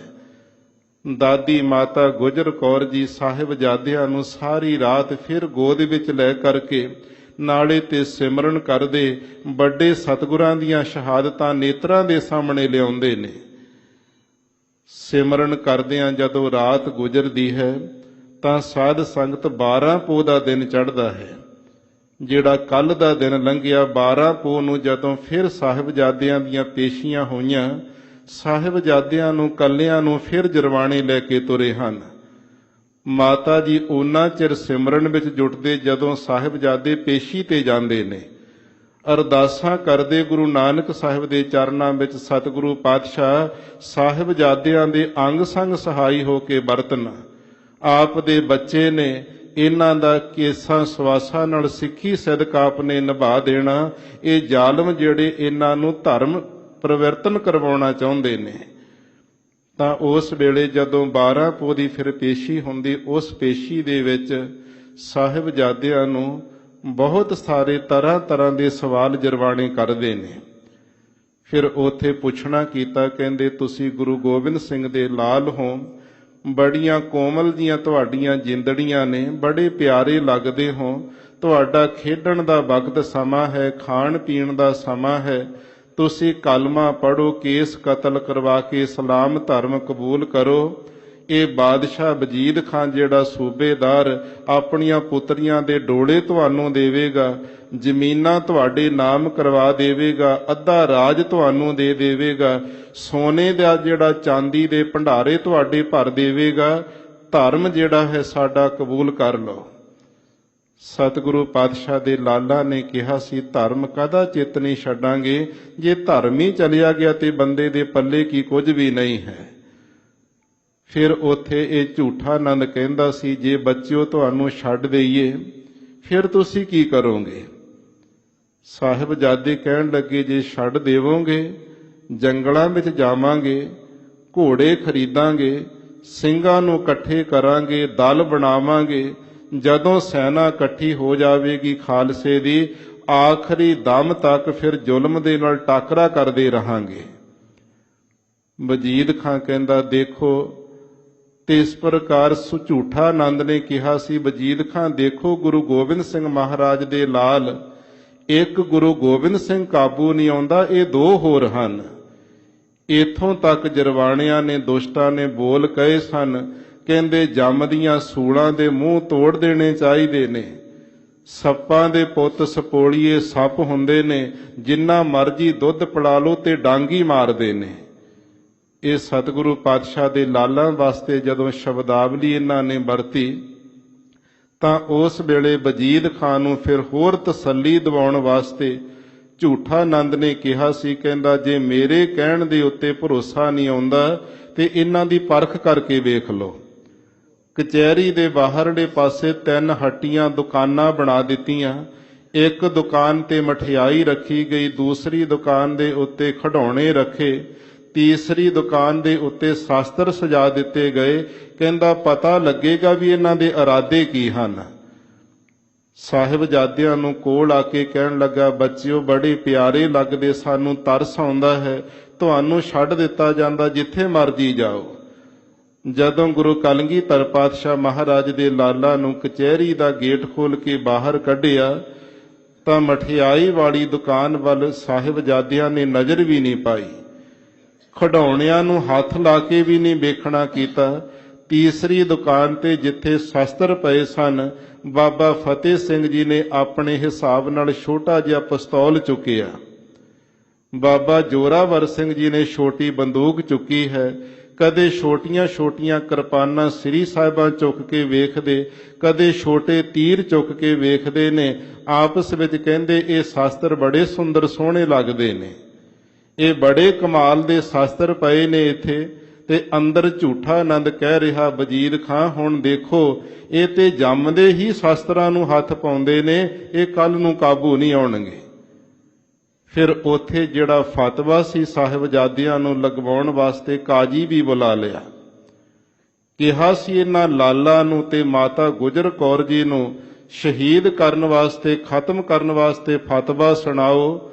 ਤੇ ਕਾਜੀ ਨੇ ਕਹਿ ਦਿੱਤਾ ਸੀ ਕਾਨੂੰਨ ਦੀ ਕਿਸੇ ਕਿਤਾਬ ਦੇ ਅੰਦਰ ਵੀ ਐਸਾ ਕੋਈ ਕਾਨੂੰਨ ਲਿਖਿਆ ਨਹੀਂ ਮਿਲਦਾ ਕਿ ਦੁੱਧ ਦੀਆਂ ਦੰਦੀਆਂ ਜਿਨ੍ਹਾਂ ਬੱਚਿਆਂ ਦੀਆਂ ਨਿਕਲੀਆਂ ਨਾ ਹੋਣ, ਜਿਸ ਬਜ਼ੁਰਗ ਮਾਤਾ ਤੋਂ ਸਹਾਰੇ ਤੋਂ ਬਿਨਾਂ ਤੁਰਿਆ ਨਾ ਜਾਂਦਾ ਹੋਵੇ, ਬਜ਼ੁਰਗ ਦੇ ਉੱਤੇ ਕਹਿਰ ਕਰਨਾ, ਇਹ ਕਿਸੇ ਕਿਤਾਬ ਦੇ ਵਿੱਚੋਂ ਕਾਨੂੰਨ ਨਹੀਂ ਮਿਲੇਗਾ। ਤੇ ਜਦੋਂ ਕਾਜੀ ਨੇ ਜਵਾਬ ਦੇ ਦਿੱਤਾ ਸੀ, ਫਿਰ ਢਿੰਗੋ ਜੋਰੀ ਦੇ ਨਾਲ ਜਿਹੜੀ ਲਾਲ ਮਸੀਤ ਹੈ ਉਹਦੇ ਵਿੱਚੋਂ ਇਹ ਜਿਹੜਾ ਫਤਵਾ ਉੱਥੇ ਸੁਣਾਇਆ ਗਿਆ ਕਿ ਇਹਨਾਂ ਸਾਹਿਬਜ਼ਾਦਿਆਂ ਨੂੰ ਨੀਹਾਂ ਵਿੱਚ ਚਿਣ ਕੇ ਸ਼ਹੀਦ ਕੀਤਾ ਜਾਵੇ। ਜਦੋਂ ਸਾਧ ਸੰਗਤ ਤੇ ਕਚਹਿਰੀ ਦੇ ਅੰਦਰ ਆਵਾਜ਼ ਸੁਣਾਈ ਦਿੱਤੀ, ਗੁਰੂ ਗੋਬਿੰਦ ਸਿੰਘ ਦੇ ਲਾਲ 7 ਸਾਲ ਤੇ 9 ਸਾਲ ਦੀਆਂ ਨਿੱਕੀਆਂ ਜਿੰਦਾਂ, ਇਹਨਾਂ ਨੂੰ ਨੀਹਾਂ ਵਿੱਚ ਚਿਣਿਆ ਜਾਵੇਗਾ। ਸਾਰੀਆਂ ਕੌਮਾਂ, ਸਾਰੇ ਧਰਮ ਕਦੇ ਮਾੜੇ ਨਹੀਂ ਹੋਇਆ ਕਰਦੇ। ਉਹ ਇਸ ਪ੍ਰਕਾਰ ਬੈਠਾ ਸੀ ਸ਼ੇਰ ਮੁਹੰਮਦ ਮਲੇਰ ਕੋਟਲੀਆ, ਧਰਮੀ ਬੰਦਾ, ਧਰਮ ਤੇ ਵਿਸ਼ਵਾਸ ਰੱਖਣ ਵਾਲਾ, ਉੱਠ ਕੇ ਖੜਾ ਹੋ ਗਿਆ ਤੇ ਹਾਂ ਦਾ ਨਾਰਾ ਮਾਰਿਆ। ਕਹਿਣ ਲੱਗਿਆ ਵਜੀਦ ਖਾਂ, ਇਹ ਕਰਮ ਨਾ ਕਿਤੇ ਕਰ ਬੈਠੀ, ਧਰਤੀ ਨਹੀਂ ਚੱਲੇਗੀ, ਨਰਕ ਵੀ ਨਹੀਂ ਤੈਨੂੰ ਚੱਲਣਗੇ, ਧਰਤੀ ਗਰਕ ਹੋ ਜਾਵੇਗੀ। ਪਰੰਤੂ ਕਿੱਥੇ ਇਹ ਜਰਵਾਣੇ ਹਕੂਮਤ ਦੇ ਨਸ਼ੇ ਵਿੱਚ ਮੰਨਦੇ ਨੇ। ਉਸ ਵੇਲੇ ਇਹ ਸ਼ੇਰ ਮੁਹੰਮਦ ਮਲੇਰ ਕੋਟਲੇ ਵਾਲਾ ਹਾਂ ਦਾ ਨਾਰਾ ਮਾਰ ਕੇ ਬਾਹਰ ਨਿਕਲ ਗਿਆ। ਉਹਦੇ ਹਾਂ ਦੇ ਨਾਰੇ ਮਾਰੇ ਹੋਏ ਦਾ ਮੁੱਲ ਬਾਬਾ ਬੰਦਾ ਸਿੰਘ ਬਹਾਦਰ ਜੀ ਨੇ ਪਾਇਆ। ਮਲੇਰ ਕੋਟਲੇ ਵਾਲਾ ਆਪਣਾ ਇੱਕ ਕਦਮ ਵੀ ਨਹੀਂ ਬਾਬਾ ਜੀ ਨੇ ਪੁੱਟਿਆ ਸੀ। ਬਾਕੀ ਸਰਹੰਦ ਦੀ ਇੱਟ ਨਾਲ ਇੱਟ ਖੜਕਾ ਦਿੱਤੀ। 1947 ਦੇਸ਼ ਦੀ ਵੰਡ ਹੁੰਦੀ ਹੈ, ਕਿੰਨੇ ਐਸੇ ਜਿਹੜੇ ਮੁਸਲਮਾਨ ਵੀਰਾਂ ਦੇ ਪਿੰਡਾਂ ਦੇ ਪਿੰਡ ਉਜੜ ਗਏ, ਕਿੰਨਾ ਕਤਲੇਆਮ ਹੋਇਆ, ਤੇ ਮਲੇਰ ਕੋਟਲੇ ਅੰਦਰ ਇੱਕ ਰੋਮ ਵੀ ਕਿਸੇ ਦਾ ਬਿੰਗਾ ਨਹੀਂ ਹੋਇਆ। ਇਹ ਗੁਰੂ ਗੋਬਿੰਦ ਸਿੰਘ ਮਹਾਰਾਜ ਦੇ ਲਾਲਾਂ ਵਾਸਤੇ ਕੱਲਾ ਹਾਂ ਦਾ ਨਾਰਾ ਮਾਰਿਆ ਸੀ ਉਸਨੇ। ਤੇ ਜਦੋਂ ਸਾਧ ਸੰਗਤ ਜੀ ਇਹ ਫਤਵਾ ਸੁਣਾ ਦਿੱਤਾ ਗਿਆ, ਸਾਹਿਬਜ਼ਾਦਿਆਂ ਨੂੰ ਵਾਪਸ ਮਾਤਾ ਜੀ ਦੇ ਕੋਲ ਭੇਜਦੇ ਨੇ। 12 ਪੋਹ ਵਾਲੇ ਕੱਲ ਦਾ ਜਿਹੜਾ ਦਿਨ ਗੁਜ਼ਰਿਆ, ਅੱਜ ਦਾ ਜਿਹੜਾ ਦਿਨ ਹੈ, ਸਾਹਿਬਜ਼ਾਦਿਆਂ ਨੂੰ ਨੀਹਾਂ ਵਿੱਚ ਚਿਣਿਆ ਜਾਣਾ। ਦਾਦੀ ਮਾਤਾ ਪੁੱਛਦੀ ਹੈ, ਸਾਹਿਬਜ਼ਾਦਿਓ ਅੱਜ ਕੀ ਸਵਾਲ ਜਵਾਬ ਹੋਏ, ਕੀ ਉਹਨਾਂ ਨੇ ਕਿਹਾ? ਤਾਂ ਸਾਹਿਬਜ਼ਾਦੇ ਕਹਿੰਦੇ ਨੇ, ਮਾਤਾ ਉਹਨਾਂ ਨੇ ਬਹੁਤ ਤਰ੍ਹਾਂ ਦੇ ਡਰਾਵੇ ਵੀ ਦਿੱਤੇ, ਲੋਭ ਲਾਲਚ ਵੀ ਦਿਖਾਏ। ਜਦੋਂ ਅਸੀਂ ਨਹੀਂ ਮੰਨੇ, ਉਹਨਾਂ ਕਿਹਾ ਇਹ ਗੁਰੂ ਗੋਬਿੰਦ ਸਿੰਘ ਦੇ ਲਾਲ ਨੇ, ਇਹਨਾਂ ਨੂੰ ਨੀਹਾਂ ਵਿੱਚ ਚਿਣਿਆ ਜਾਵੇ। ਬਾਬਾ ਫਤਿਹ ਸਿੰਘ ਜੀ 7 ਸਾਲ ਦੀ ਅਵਸਥਾ ਵਿੱਚ ਕਹਿੰਦੇ, ਦਾਦੀ ਮਾਂ ਕੀ ਹੋਇਆ ਜੇ ਨੀਹਾਂ ਵਿੱਚ ਚਿਣ ਦੇਣਗੇ, ਜਰਵਾਣੇ ਮਾਰ ਤਾਂ ਨਹੀਂ ਦੇਣਗੇ? ਮਾਤਾ ਜੀ ਨੇ ਸਾਧ ਸੰਗਤ ਉਸ ਵੇਲੇ ਆਪਣੀ ਗੋਦ ਵਿੱਚ ਲੈ ਕੇ ਰਹਿਰਾਸ ਸਾਹਿਬ ਦੇ ਪਾਠ ਕੀਤੇ ਨੇ, ਸਿਮਰਨ ਵਿੱਚ ਜੁਟਦੇ ਨੇ, ਸਾਹਿਬਜ਼ਾਦਿਆਂ ਨੂੰ ਗੋਦ ਦਾ ਨਿੱਘ ਦਿੰਦੇ ਨੇ। ਅੱਜ ਦੀ ਜਿਹੜੀ ਰਾਤ ਆ ਲੰਘੀ ਹੈ, ਇਹ ਮਾਤਾ ਜੀ ਨੇ ਲੰਘਾਈ ਹੈ। ਅੱਜ ਦਾ ਇਹ 13 ਪੋਹ ਦਾ ਦਿਨ ਚੜ੍ਹਦਾ, 13 ਪੋਹ 1761 ਬਿਕਰਮੀ ਸੰਮਤ। ਤੇ ਜਦੋਂ ਸਾਧ ਸੰਗਤ ਜੀ ਦਾਦੀ ਮਾਤਾ ਦੇ ਕੋਲ ਸਿਪਾਹੀ ਆ ਖੜਦੇ ਨੇ, ਬੱਚਿਆਂ ਨੂੰ ਸਾਹਿਬਜ਼ਾਦਿਆਂ ਨੂੰ ਕਚਹਿਰੀ ਵੱਲ ਲੈ ਕੇ ਜਾਣਾ, ਮਾਤਾ ਜੀ ਨੇ ਉਸ ਵੇਲੇ ਮੱਥੇ ਚੁੰਮੇ ਲਾਲਾਂ ਦੇ ਵੀ ਅੱਜ ਇਹ ਬਾਬਾ ਫਤਿਹ ਸਿੰਘ ਤੇ ਜੋਰਾਵਰ ਸਿੰਘ ਸਰੀਰ ਕਰਕੇ ਮੇਰੇ ਕੋਲ ਵਾਪਸ ਨਹੀਂ ਆਉਣਗੇ। ਬਾਬਾ ਫਤਿਹ ਸਿੰਘ ਜੀ ਨੂੰ ਜਿਸ ਵੇਲੇ ਮਾਤਾ ਜੀ, ਇਹਨਾਂ ਦੇ ਮਾਤਾ ਜੀਤ ਕੌਰ ਜੀ ਸੱਚਖੰਡ ਗਏ, 2 ਸਾਲ ਦੀ ਸਾਰੀ ਉਮਰ ਸੀ। ਸਾਰੀ ਪਾਲਣਾ ਪੋਸ਼ਣਾ ਦਾਦੀ ਮਾਤਾ ਗੁਜਰ ਕੌਰ ਜੀ ਨੇ ਕੀਤੀ ਸੀ। ਇੰਨਾ ਸਨੇਹ ਮਾਤਾ ਜੀ ਦਾ ਲਾਲਾ ਸਾਹਿਬਜ਼ਾਦਿਆਂ ਨਾਲ ਅੱਜ ਆਪਣੇ ਹੱਥੀਂ ਮਾਤਾ ਜੀ ਸਾਹਿਬਜ਼ਾਦਿਆਂ ਨੂੰ ਨੀਹਾਂ ਵੱਲ ਤੋਰਨ ਲੱਗੇ ਨੇ। ਉਹਨਾਂ ਦੇ ਕੰਘੇ ਕੀਤੇ ਨੇ, ਜੋੜੇ ਸਜਾਏ ਨੇ, ਸੁੰਦਰ ਦੁਮਾਲੇ ਮਾਤਾ ਜੀ ਨੇ ਹੱਥੀਂ ਸਜਾਏ, ਚੋਲੇ ਪਹਿਨਾਏ ਨੇ, ਗਾਤਰੇ ਸ੍ਰੀ ਸਾਹਿਬਾਂ ਸਜਾਈਆਂ, ਗਲਾਂ ਵਿੱਚ ਹਜੂਰੀਏ ਪਰਨੇ ਪਾਏ ਹਨ। ਤੇ ਜਦੋਂ ਸਤਿਗੁਰੂ ਪਾਤਸ਼ਾਹ ਦੇ ਲਾਲ ਕਚਹਿਰੀ ਵੱਲ ਤੁਰੇ ਨੇ, ਦਾਦੀ ਮਾਤਾ ਦੇ ਵੱਲ ਮੁੜ ਕੇ ਵੇਖਦੇ ਨੇ। ਮਾਤਾ ਜੀ ਨੇ ਨੇਤਰ ਬੰਦ ਕੀਤੇ ਤੇ ਧਿਆਨ ਵਿੱਚ ਜੁਟ ਗਏ। ਗੁਰੂ ਨਾਨਕ ਸਾਹਿਬ ਦੇ ਚਰਨ ਫੜੇ, ਗੁਰੂ ਤੇਗ ਬਹਾਦਰ ਸਾਹਿਬ ਪਤੀ ਦੇਵ ਦੇ ਚਰਨਾਂ ਦਾ ਧਿਆਨ ਰੱਖਿਆ। ਇਹ ਆਪ ਜੀ ਦੇ ਪੋਤਰੇ ਨੇ, ਤੁਹਾਡੀ ਗੋਦ ਵੱਲ ਨੂੰ ਆਉਣ ਲੱਗੇ ਨੇ, ਇਹਨਾਂ ਦੇ ਅੰਗ ਸੰਗ ਸਹਾਈ ਹੋ ਕੇ ਵਰਤਣਾ। ਇੱਟਾਂ ਵੀ ਆ ਗਈਆਂ, ਜਿਹੜਾ ਕੋਈ ਗਾਰਾ ਚੂਨਾ ਆਦਿਕ ਹੈ ਉਹ ਵੀ ਲਿਆਂਦਾ ਗਿਆ। ਜਰਵਾਣੇ ਚਿੰਨ ਵਾਲੇ ਕਾਰੀਗਰ ਵੀ ਮੰਗਾਏ ਗਏ ਨੇ। ਕਚਹਿਰੀ ਵਿੱਚ ਗੁਰੂ ਗੋਬਿੰਦ ਸਿੰਘ ਮਹਾਰਾਜ ਦੇ ਲਾਲ ਪਹੁੰਚਦੇ ਨੇ। ਜਦੋਂ ਸਾਹਿਬਜ਼ਾਦਿਆਂ ਨੂੰ ਉਹ ਨੀਹਾਂ ਵਾਲੇ ਸਥਾਨ ਤੇ ਖੜਾਇਆ ਗਿਆ, ਫਿਰ ਬੜੇ ਲੋਭ ਲਾਲਚ ਦਿਖਾਏ। ਸਾਹਿਬਜ਼ਾਦੇ ਕਹਿੰਦੇ, ਇੱਕ ਵਾਰੀ ਕਹੋ, ਲੱਖਾਂ ਵਾਰੀ ਕਹੋ, ਕਦੇ ਧਰਮ ਨਹੀਂ ਛੱਡਾਂਗੇ। ਤੁਸੀਂ ਆਪਣਾ ਕੰਮ ਕਰੋ, ਅਸੀਂ ਆਪਣਾ ਕੰਮ ਕਰਦੇ ਹਾਂ। ਜਪਜੀ ਸਾਹਿਬ ਦੇ ਪਾਠ ਦੋਹਾਂ ਸਾਹਿਬਜ਼ਾਦਿਆਂ ਨੇ ਆਰੰਭ ਕਰ ਦਿੱਤੇ। ਜਦੋਂ ਜ਼ਾਲਮਾਂ ਨੇ ਇੱਟਾਂ ਦੀ ਚਿਣ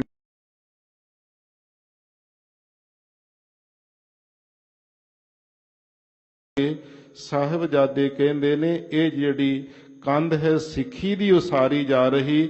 ਸਿੱਖੀ ਦੀ ਕੰਧ ਵਿੱਚ ਕੋਈ ਕੱਚਾ ਪਿੱਲਾ ਜਾਂ ਕੋਈ ਰੋੜਾ ਆਦਿਕ ਟੁੱਟੀ ਹੋਈ ਇੱਟ ਨਹੀਂ ਲੱਗਣੀ ਚਾਹੀਦੀ। ਉੱਥੇ ਜਰਵਾਣਿਆਂ ਨੇ ਫਿਰ ਕਰੰਡੀਆਂ ਤੇਸੀਆਂ ਲੈ ਕਰਕੇ ਸਾਹਿਬਜ਼ਾਦਿਆਂ ਦੇ ਗਿੱਟਿਆਂ ਨੂੰ ਛਾਂਗ ਦਿੱਤਾ। ਕਿਹੋ ਜਿਹਾ ਵਕਤ ਹੋਵੇਗਾ, ਸਾਡੇ ਪੈਰ ਅੱਜ ਸੁੰਨ ਹੁੰਦੇ, ਧਰਤੀ ਤੇ ਤੁਰਿਆ ਨਹੀਂ ਜਾਂਦਾ ਨੰਗੇ ਪੈਰੀ। ਕਿਤੇ ਥੋੜਾ ਬਹੁਤਾ ਕੋਈ ਰੋੜਾ ਲੱਗ ਜਾਵੇ, ਕੋਈ ਠੋਕਰ ਪੈਰ ਨੂੰ ਲੱਗ ਜਾਵੇ, ਮਨੁੱਖ ਦੀ ਜਾਨ ਨਿਕਲਣ ਵਾਲੀ ਹੋ ਜਾਂਦੀ। 7 ਸਾਲ ਤੇ 9 ਸਾਲ ਦੀਆਂ ਜਿੰਦਾਂ ਨੀਹਾਂ ਵਿੱਚ ਖੜਦੀਆਂ ਨੇ। ਤੇਸੀਆਂ ਕਰੰਡੀਆਂ ਦੇ ਇਸ ਪ੍ਰਕਾਰ ਬਾਰ ਗਿੱਟਿਆਂ ਤੇ ਕੀਤੇ ਜਾਂਦੇ ਨੇ। ਧੰਨ ਗੁਰੂ ਗੋਬਿੰਦ ਸਿੰਘ ਮਹਾਰਾਜ, ਧੰਨ ਗੁਰੂ ਗੋਬਿੰਦ ਸਿੰਘ ਸਾਹਿਬ ਦੇ ਲਾਲ। ਜਦੋਂ ਇਹ ਕੰਧ ਗੋਡਿਆਂ ਕੋਲ ਜਾਂਦੀ, ਫਿਰ ਉੱਥੇ ਚੱਪਣੀਆਂ ਆਉਂਦੀਆਂ ਗੋਡਿਆਂ ਦੀਆਂ। ਉੱਥੇ ਵੀ ਕਰੰਡੀਆਂ ਤੇਸੀਆਂ ਦੇ ਵਾਰ ਜਰਵਾਣੀ ਮਾਰ ਕੇ ਗੋਡਿਆਂ ਦੀਆਂ ਚੱਪਣੀਆਂ ਉਧੇੜਦੇ ਨੇ। ਛਾਤੀਆਂ ਤੱਕ ਕੰਧ ਜਾਂਦੀ। ਬਾਬਾ ਫਤਿਹ ਸਿੰਘ ਜੀ ਕੰਧ ਵਿੱਚ ਪਹਿਲਾਂ ਲੁਕਣ ਲੱਗੇ ਨੇ, ਕਿਉਂਕਿ 2 ਸਾਲ ਛੋਟੇ ਨੇ, ਉਮਰ ਵਿੱਚ ਕੱਦ ਵੀ ਛੋਟਾ ਹੈ। ਬਾਬਾ ਜੋਰਾਵਰ ਸਿੰਘ ਜੀ ਨੇ ਜਦੋਂ ਛੋਟੇ ਵੀਰ ਵੱਲ ਵੇਖਿਆ, ਮਨ ਦੇ ਵਿੱਚੋਂ ਐਸਾ ਵਿਰਾਗ ਦਾ ਉਛਾਲਾ ਵੱਜਿਆ, ਨੇਤਰਾਂ ਚੋਂ ਆਂਸੂ ਨਿਕਲੇ ਨੇ। ਬਾਬਾ ਫਤਿਹ ਸਿੰਘ ਜੀ ਕਹਿੰਦੇ, ਵੀਰ ਜੀ ਇਹੋ ਜਿਹੇ ਸਮੇਂ ਘਬਰਾ ਗਏ ਹੋ? ਬਾਬਾ ਜੋਰਾਵਰ ਸਿੰਘ ਕਹਿੰਦੇ, ਨਹੀਂ ਛੋਟੇ ਵੀਰ, ਘਬਰਾਇਆ ਨਹੀਂ। ਮੇਰਾ ਮਨ ਇਉਂ ਵਿਰਾਗੀ ਹੋ ਗਿਆ ਵੀ ਤੇਰੇ ਮੇਰੇ ਨਾਲੋਂ ਕਿੰਨੇ ਵੱਡੇ ਭਾਗ ਨੇ। ਤੂੰ 2 ਸਾਲ ਬਾਅਦ ਵਿੱਚ ਆਇਆ ਸੀ ਮਾਤ ਲੋਕ ਵਿੱਚ ਜਨਮ ਲੈ ਕੇ। ਦਾਦੇ ਗੁਰੂ ਤੇਗ ਬਹਾਦਰ ਦੀ ਗੋਦ ਵਿੱਚ ਮੈਨੂੰ ਛੱਡ ਕੇ ਤੂੰ ਪਹਿਲਾਂ ਜਾ ਰਿਹਾ। ਬਾਬਾ ਫਤਿਹ ਸਿੰਘ ਜੀ ਕਹਿੰਦੇ, ਵੀਰ ਜੀ ਆਪਾਂ ਅਰਦਾਸ ਵੀ ਕੀਤੀ ਹੈ ਕਿ ਦੋਵੇਂ ਇਕੱਠੇ ਇੱਕੋ ਭਵਨ ਵਿੱਚ ਬੈਠ ਕੇ ਜਾਵਾਂਗੇ, ਇਕੱਠੇ ਹੀ ਸਰੀਰ ਤਿਆਗਾਂਗੇ।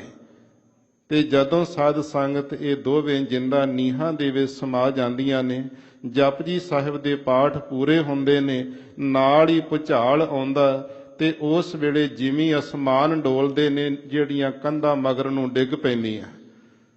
ਸਾਹਿਬਜ਼ਾਦਿਆਂ ਦੇ ਸਰੀਰ ਇੱਟਾਂ ਵਿੱਚ ਡਿੱਗੇ ਪਏ ਨੇ, ਬੇਸੁਰਤੀ ਹੋਸ਼ੀ ਦੀ ਐਸੀ ਹਾਲਤ ਵਿੱਚ ਨੇ, ਹਾਲੇ ਜਿਹੜੀ ਜੀਵ ਕਲਾ ਸਰੀਰਾਂ ਵਿੱਚੋਂ ਨਿਕਲੀ ਨਹੀਂ, ਸਹਿਕਦੇ ਹਨ। ਉੱਥੇ ਬਹੁਤ ਤਰ੍ਹਾਂ ਦੇ ਇਤਿਹਾਸਕਾਰਾਂ ਨੇ ਵੱਖੋ ਵੱਖਰੇ ਜਿਹੜੇ ਸਾਧ ਸੰਗਤ ਜੀ ਪ੍ਰਸੰਗ ਲਿਖੇ ਨੇ। ਕਿਸੇ ਨੇ ਕਿਹਾ ਦੁੱਧ ਵਿੱਚ ਕੇਸਰ ਪਾ ਕਰਕੇ ਪਿਲਾਇਆ ਗਿਆ, ਹੋਸ਼ ਵਿੱਚ ਲਿਆਂਦਾ। ਕਿਸੇ ਨੇ ਤਲੀਆਂ ਝੱਸਣੀਆਂ, ਕਿਸੇ ਨੇ ਸਿਰ ਵਿੱਚ ਮੱਖਣ ਝੱਸਣ ਦਾ ਜ਼ਿਕਰ ਕੀਤਾ, ਕਿਸੇ ਨੇ ਗੁਲੇਲੇ ਮਾਰਨ ਦਾ ਜ਼ਿਕਰ ਕੀਤਾ। ਗੁਰੂ ਗੋਬਿੰਦ ਸਿੰਘ ਮਹਾਰਾਜ ਦੇ ਲਾਲਾਂ ਬਾਰੇ ਜੋ ਕੁਝ ਦਾਸ ਨੇ ਟਕਸਾਲ ਵਿੱਚ ਮਹਾਂਪੁਰਖਾਂ ਦੇ ਪਾਸੋਂ ਵਿਦਿਆ ਪੜ੍ਹਦਿਆਂ ਸੁਣਿਆ, ਕਾਪੀਆਂ ਦੇ ਵਿੱਚ ਨੋਟ ਕੀਤਾ, ਉਸ ਵੇਲੇ ਸਮਾਣੇ ਵਾਲੇ ਜਲਾਦ ਮੰਗਾਏ ਗਏ। ਉਹਨਾਂ ਨੇ ਸਾਧ ਸੰਗਤ ਸਾਹਿਬਜ਼ਾਦਿਆਂ ਦੀਆਂ ਛਾਤੀਆਂ ਦੇ ਉੱਤੇ ਗੋਡੇ ਰੱਖ ਕਰਕੇ ਦੋਹਾਂ ਦੀਆਂ ਧੜਾਂ ਦੇ ਨਾਲੋਂ ਜਿਹੜੇ ਸੀਸ ਤਲਵਾਰਾਂ ਦੇ ਵਾਰ ਮਾਰ ਕੇ ਇਕੱਠਿਆਂ ਦੇ ਜੁਦਾ ਕਰ ਦਿੱਤੇ ਸਨ। ਜਦੋਂ ਸਾਹਿਬਜ਼ਾਦਿਆਂ ਦੀਆਂ ਸ਼ਹਾਦਤਾਂ ਹੋ ਗਈਆਂ, ਉਸ ਵੇਲੇ ਸਾਡੇ ਸਰੀਰ ਦੇ ਅੰਦਰ ਜਿਹੜਾ ਸੂਖਮ ਸਰੀਰ 17 ਤੱਤਾਂ ਦਾ, ਇਹ ਬਾਹਰ ਨਿਕਲਿਆ ਹੈ। ਸੂਖਮ ਸਰੀਰ ਦੇ ਰਾਹੀਂ ਸਾਹਿਬਜ਼ਾਦੇ ਦਾਦੀ ਮਾਤਾ ਗੁਜਰ ਕੌਰ ਦੇ ਕੋਲ ਠੰਡੇ ਬੁਰਜ ਵਿੱਚ ਗਏ, ਜਾ ਕੇ ਫਤਿਹ ਬੁਲਾਈ ਹੈ। ਦਾਦੀ ਮਾਂ ਅਸੀਂ ਗੁਰੂ ਤੇਗ ਬਹਾਦਰ ਸਾਹਿਬ ਦੀ ਗੋਦ ਵਿੱਚ ਜਾ ਰਹੇ ਹਾਂ, ਤੁਸੀਂ ਵੀ ਸਾਡੇ ਨਾਲ ਚੱਲਣਾ ਕਰੋ। ਮਾਤਾ ਜੀ ਕਹਿੰਦੀ, ਬੱਚਿਓ ਸਾਹਿਬਜ਼ਾਦਿਓ, ਤੁਹਾਡੀਆਂ ਆਵਾਜ਼ਾਂ ਸੁਣਾਈ ਦਿੰਦੀਆਂ ਨੇ, ਤੁਹਾਡੇ ਸਰੀਰ ਨਹੀਂ ਦਿਸਦੇ, ਕੀ ਕਾਰਨ ਹੈ? ਤਾਂ ਸਾਹਿਬਜ਼ਾਦੇ ਕਹਿੰਦੇ, ਅਸੀਂ ਅਕਾਲ ਬਾਣਾ ਧਾਰਨ ਕਰ ਲਿਆ। ਪਰਮੇਸ਼ਰ ਵਾਹਿਗੁਰੂ ਦੇ ਸਰੂਪ ਦੇ ਅੰਦਰ ਭੇਦ ਹੋ ਗਏ ਹਾਂ, ਪੰਜਾਂ ਤੱਤਾਂ ਦੇ ਵਿੱਚ ਲੀਨ ਹੋ ਚੁੱਕੇ ਹਾਂ, ਤੇ ਸਾਡੇ ਨਾਲ ਭਗਵਾਨ ਵਿੱਚ ਬੈਠ ਕੇ ਚੱਲੋ। ਮਾਤਾ ਜੀ ਯੋਗਾ ਅਭਿਆਸ ਦੇ ਬੜੇ ਅਭਿਆਸੀ ਸਨ। ਤਾਤ ਮਾਤ ਮੁਰ ਅਲਖ ਅਰਾਧਾ, ਬਹੁਵਿਧ ਯੋਗ ਸਾਧਨਾ ਸਾਧਾ। ਜਿਹੜੀ ਬ੍ਰਹਮ ਰੰਧਰ ਨਾੜ ਹੁੰਦੀ, ਜੋਗੀ ਇੱਥੋਂ ਸਵਾਸ ਕੱਢਦੇ 10ਵੇਂ ਦੁਆਰ ਵਿੱਚੋਂ। ਮਾਤਾ ਜੀ ਯੋਗ ਸਾਧਨਾ ਦੇ ਅਭਿਆਸੀ ਹੋਣ ਕਰਕੇ ਬ੍ਰਹਮ ਰੰਧਰ ਦੀ ਜਿਹੜੀ ਨਾੜ ਹੈ, ਇਹਨੂੰ ਫੋੜ ਕਰਕੇ 10ਵੇਂ ਦੁਆਰ ਰਾਹੀਂ ਸਵਾਸ ਕੱਢ ਕੇ ਸਾਹਿਬਜ਼ਾਦਿਆਂ ਨਾਲ ਬੈਠ ਕੇ ਇੱਕੋ ਭਗਵਾਨ ਵਿੱਚ ਸੱਚਖੰਡ ਨੂੰ ਗਏ ਨੇ।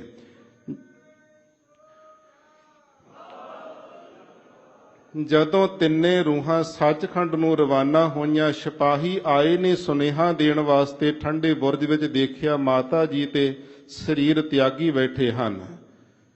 ਫਿਰ ਸਾਧ ਸੰਗਤ ਜੀ, ਕੁਝ ਇਤਿਹਾਸਕਾਰਾਂ ਨੇ ਇੱਥੇ ਕਹਿ ਦਿੱਤਾ ਜੀ ਮਾਤਾ ਜੀ ਨੇ ਕੰਧ ਵਿੱਚ ਟੱਕਰ ਮਾਰੀ ਸੀ। ਕਿਸੇ ਨੇ ਕਹਿ ਦਿੱਤਾ ਜੀ ਉਹਨਾਂ ਦੇ ਕੋਲ ਹੀਰਾ ਸੀ, ਹੀਰਾ ਚੱਟ ਕਰਕੇ ਉਹਨਾਂ ਦੀ ਮੌਤ ਹੋ ਗਈ। ਗੁਰੂ ਗੋਬਿੰਦ ਸਿੰਘ ਦੀ ਮਾਤਾ ਹੋਵੇ, ਜਿਸ ਮਾਤਾ ਨੇ ਪਤੀ ਹੱਥੀਂ ਤੋਰਿਆ ਹੋਵੇ ਦਿੱਲੀ ਵੱਲ ਨੂੰ, ਜਿਸ ਮਾਤਾ ਨੇ ਪੋਤਰਿਆਂ ਨੂੰ ਤਿਆਰ ਕਰਕੇ ਸਿੱਖਿਆ ਦੇ ਕੇ ਨੀਹਾਂ ਵਿੱਚ ਚਿਣਨ ਵਾਸਤੇ ਭੇਜਿਆ ਹੋਵੇ, ਕੀ ਮਾਤਾ ਆਤਮ ਹੱਤਿਆ ਕਰੇਗੀ?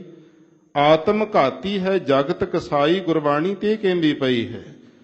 ਮਾਤਾ ਜੀ ਨੇ ਉਸ ਵੇਲੇ ਫਿਰ ਬ੍ਰਹਮ ਰੰਧਰ ਦੀ ਨਾੜ ਫੋੜ ਕੇ 10ਵੇਂ ਦੁਆਰ ਦੇ ਰਾਹੀਂ ਸਵਾਸ ਕੱਢ ਕੇ ਸਾਹਿਬਜ਼ਾਦਿਆਂ ਦੇ ਨਾਲ ਪਿਆਨਾ ਕੀਤਾ। ਜਦੋਂ ਤਿੰਨੇ ਸਰੀਰ ਸਰਹੰਦ ਦੀ ਧਰਤੀ ਤੇ ਪਏ ਨੇ, ਜਰਵਾਣਿਆਂ ਦਾ ਗੁੱਸਾ ਹਾਲੇ ਠੰਡਾ ਨਹੀਂ ਹੋਇਆ ਸੀ। ਵਜੀਦੇ ਨੇ ਕਹਿ ਦਿੱਤਾ ਸੀ, ਇਹਨਾਂ ਦੇ ਸਰੀਰ ਰੋਲਾਂਗਾ, ਇਹਨਾਂ ਦਾ ਸੰਸਕਾਰ ਨਹੀਂ ਹੋਣ ਦੇਣਾ, ਕਿਉਂਕਿ ਮੈਂ ਹਾਕਮ ਹਾਂ, ਮੇਰਾ ਹੁਕਮ ਚੱਲਦਾ, ਮੇਰੀ ਜ਼ਮੀਨ ਹੈ, ਮੈਂ ਆਪਣੀ ਜ਼ਮੀਨ ਤੇ ਸੰਸਕਾਰ ਨਹੀਂ ਇਹਨਾਂ ਦਾ ਹੋਣ ਦਿਆਂਗਾ। ਬਾਬਾ ਟੋਡਰ ਮੱਲ ਜੀ ਧੰਨ ਗੁਰੂ ਤੇ ਧੰਨ ਗੁਰੂ ਦੇ ਪਿਆਰੇ ਸਿੱਖ, ਉਹਨਾਂ ਨੇ ਕਿਹਾ, ਵਜੀਦ ਖਾਂ ਮੈਂ ਮੁੱਲ ਖਰੀਦ ਕਰਕੇ ਜ਼ਮੀਨ ਸਾਹਿਬਜ਼ਾਦਿਆਂ ਦਾ ਸੰਸਕਾਰ ਕਰਨਾ ਚਾਹੁੰਦਾ। ਫਿਰ ਸੋਨੇ ਦੀਆਂ ਕਹਿੰਦੇ ਮੋਹਰਾਂ ਜਿਹੜੀਆਂ ਵਜੀਦ ਖਾਂ ਕਹਿੰਦਾ ਉਹਦੇ ਬਦਲੇ ਇਹ ਧਰਤੀ ਦਿਆਂਗਾ। ਜਦੋਂ ਮੋਹਰਾਂ ਵਿਛਾਣ ਲੱਗਿਆ ਤੇ ਵਜੀਦਾ ਕਹਿੰਦਾ ਮੋਹਰਾਂ ਖੜੀਆਂ ਕਰਕੇ ਧਰਤੀ ਦੇਵਾਂਗਾ। ਫਿਰ ਉਸ ਬਾਬਾ ਟੋਡਰ ਮੱਲ ਜੀ ਨੇ ਸਾਰੀ ਜਿਹੜੀ ਧਰਤੀ ਸੀ ਜਿੱਥੇ ਸੰਸਕਾਰ ਹੋਣਾ ਸੀ, ਗੁਰਦੁਆਰਾ ਅੱਜ ਜੋਤੀ ਸਰੂਪ ਸਾਹਿਬ ਹੈ, ਉਹ ਮੋਹਰਾਂ ਖੜੀਆਂ ਕਰਕੇ ਓਨੀ ਜਗ੍ਹਾ ਖਰੀਦੀ ਜਰਵਾਣਿਆਂ ਤੋਂ। ਫਿਰ ਤਿੰਨਾਂ ਹੀ ਸਰੀਰਾਂ ਨੂੰ ਬਾਬਾ ਟੋਡਰ ਮੱਲ ਜੀ ਨੇ ਸਾਹਿਬਜ਼ਾਦਿਆਂ ਦੇ ਆਪ ਹੱਥੀਂ ਇਸ਼ਨਾਨ ਕਰਵਾਏ ਸੀ। ਅੰਤਲੇ ਸਮੇਂ ਬਾਬਾ ਟੋਡਰ ਮੱਲ ਜੀ ਦੀ ਪਤਨੀ ਨੇ ਮਾਤਾ ਗੁਜਰ ਕੌਰ ਜੀ ਦਾ ਹੱਥੀਂ ਇਸ਼ਨਾਨ ਕਰਵਾਇਆ। ਤਿੰਨਾਂ ਨੂੰ ਚੰਦਨ ਦੀ ਚਿਖਾ ਤਿਆਰ ਕਰਕੇ ਲਾਂਬੂ ਬਾਬਾ ਟੋਡਰ ਮੱਲ ਜੀ ਨੇ ਆਪ ਲਾਇਆ। ਦੂਜੇ ਪਾਸੇ ਬਾਬਾ ਮੋਤੀ ਰਾਮ ਮਹਿਰਾ ਜੀ ਨੇ 3 ਗਲਾਸ ਦੁੱਧ ਦੇ ਪਿਲਾਏ ਸੀ ਸਾਹਿਬਜ਼ਾਦਿਆਂ ਤੇ ਮਾਤਾ ਜੀ ਨੂੰ ਜਾ ਕੇ। ਉਹਦੇ ਬਦਲੇ ਜਰਵਾਣਿਆਂ ਨੇ ਸਾਰਾ ਪਰਿਵਾਰ ਕੋਹਲੂ ਵਿੱਚ ਪੀੜ ਦਿੱਤਾ ਸੀ। 6 ਸਾਲ ਦਾ ਪੁੱਤਰ ਸੀ ਬਾਬਾ ਨਰੈਣਾ, ਉਹ ਵੀ ਨਹੀਂ ਬਖਸ਼ਿਆ ਸੀ, ਉਹ ਵੀ ਕੋਹਲੂ ਵਿੱਚ ਕੱਢ ਦਿੱਤਾ ਸੀ।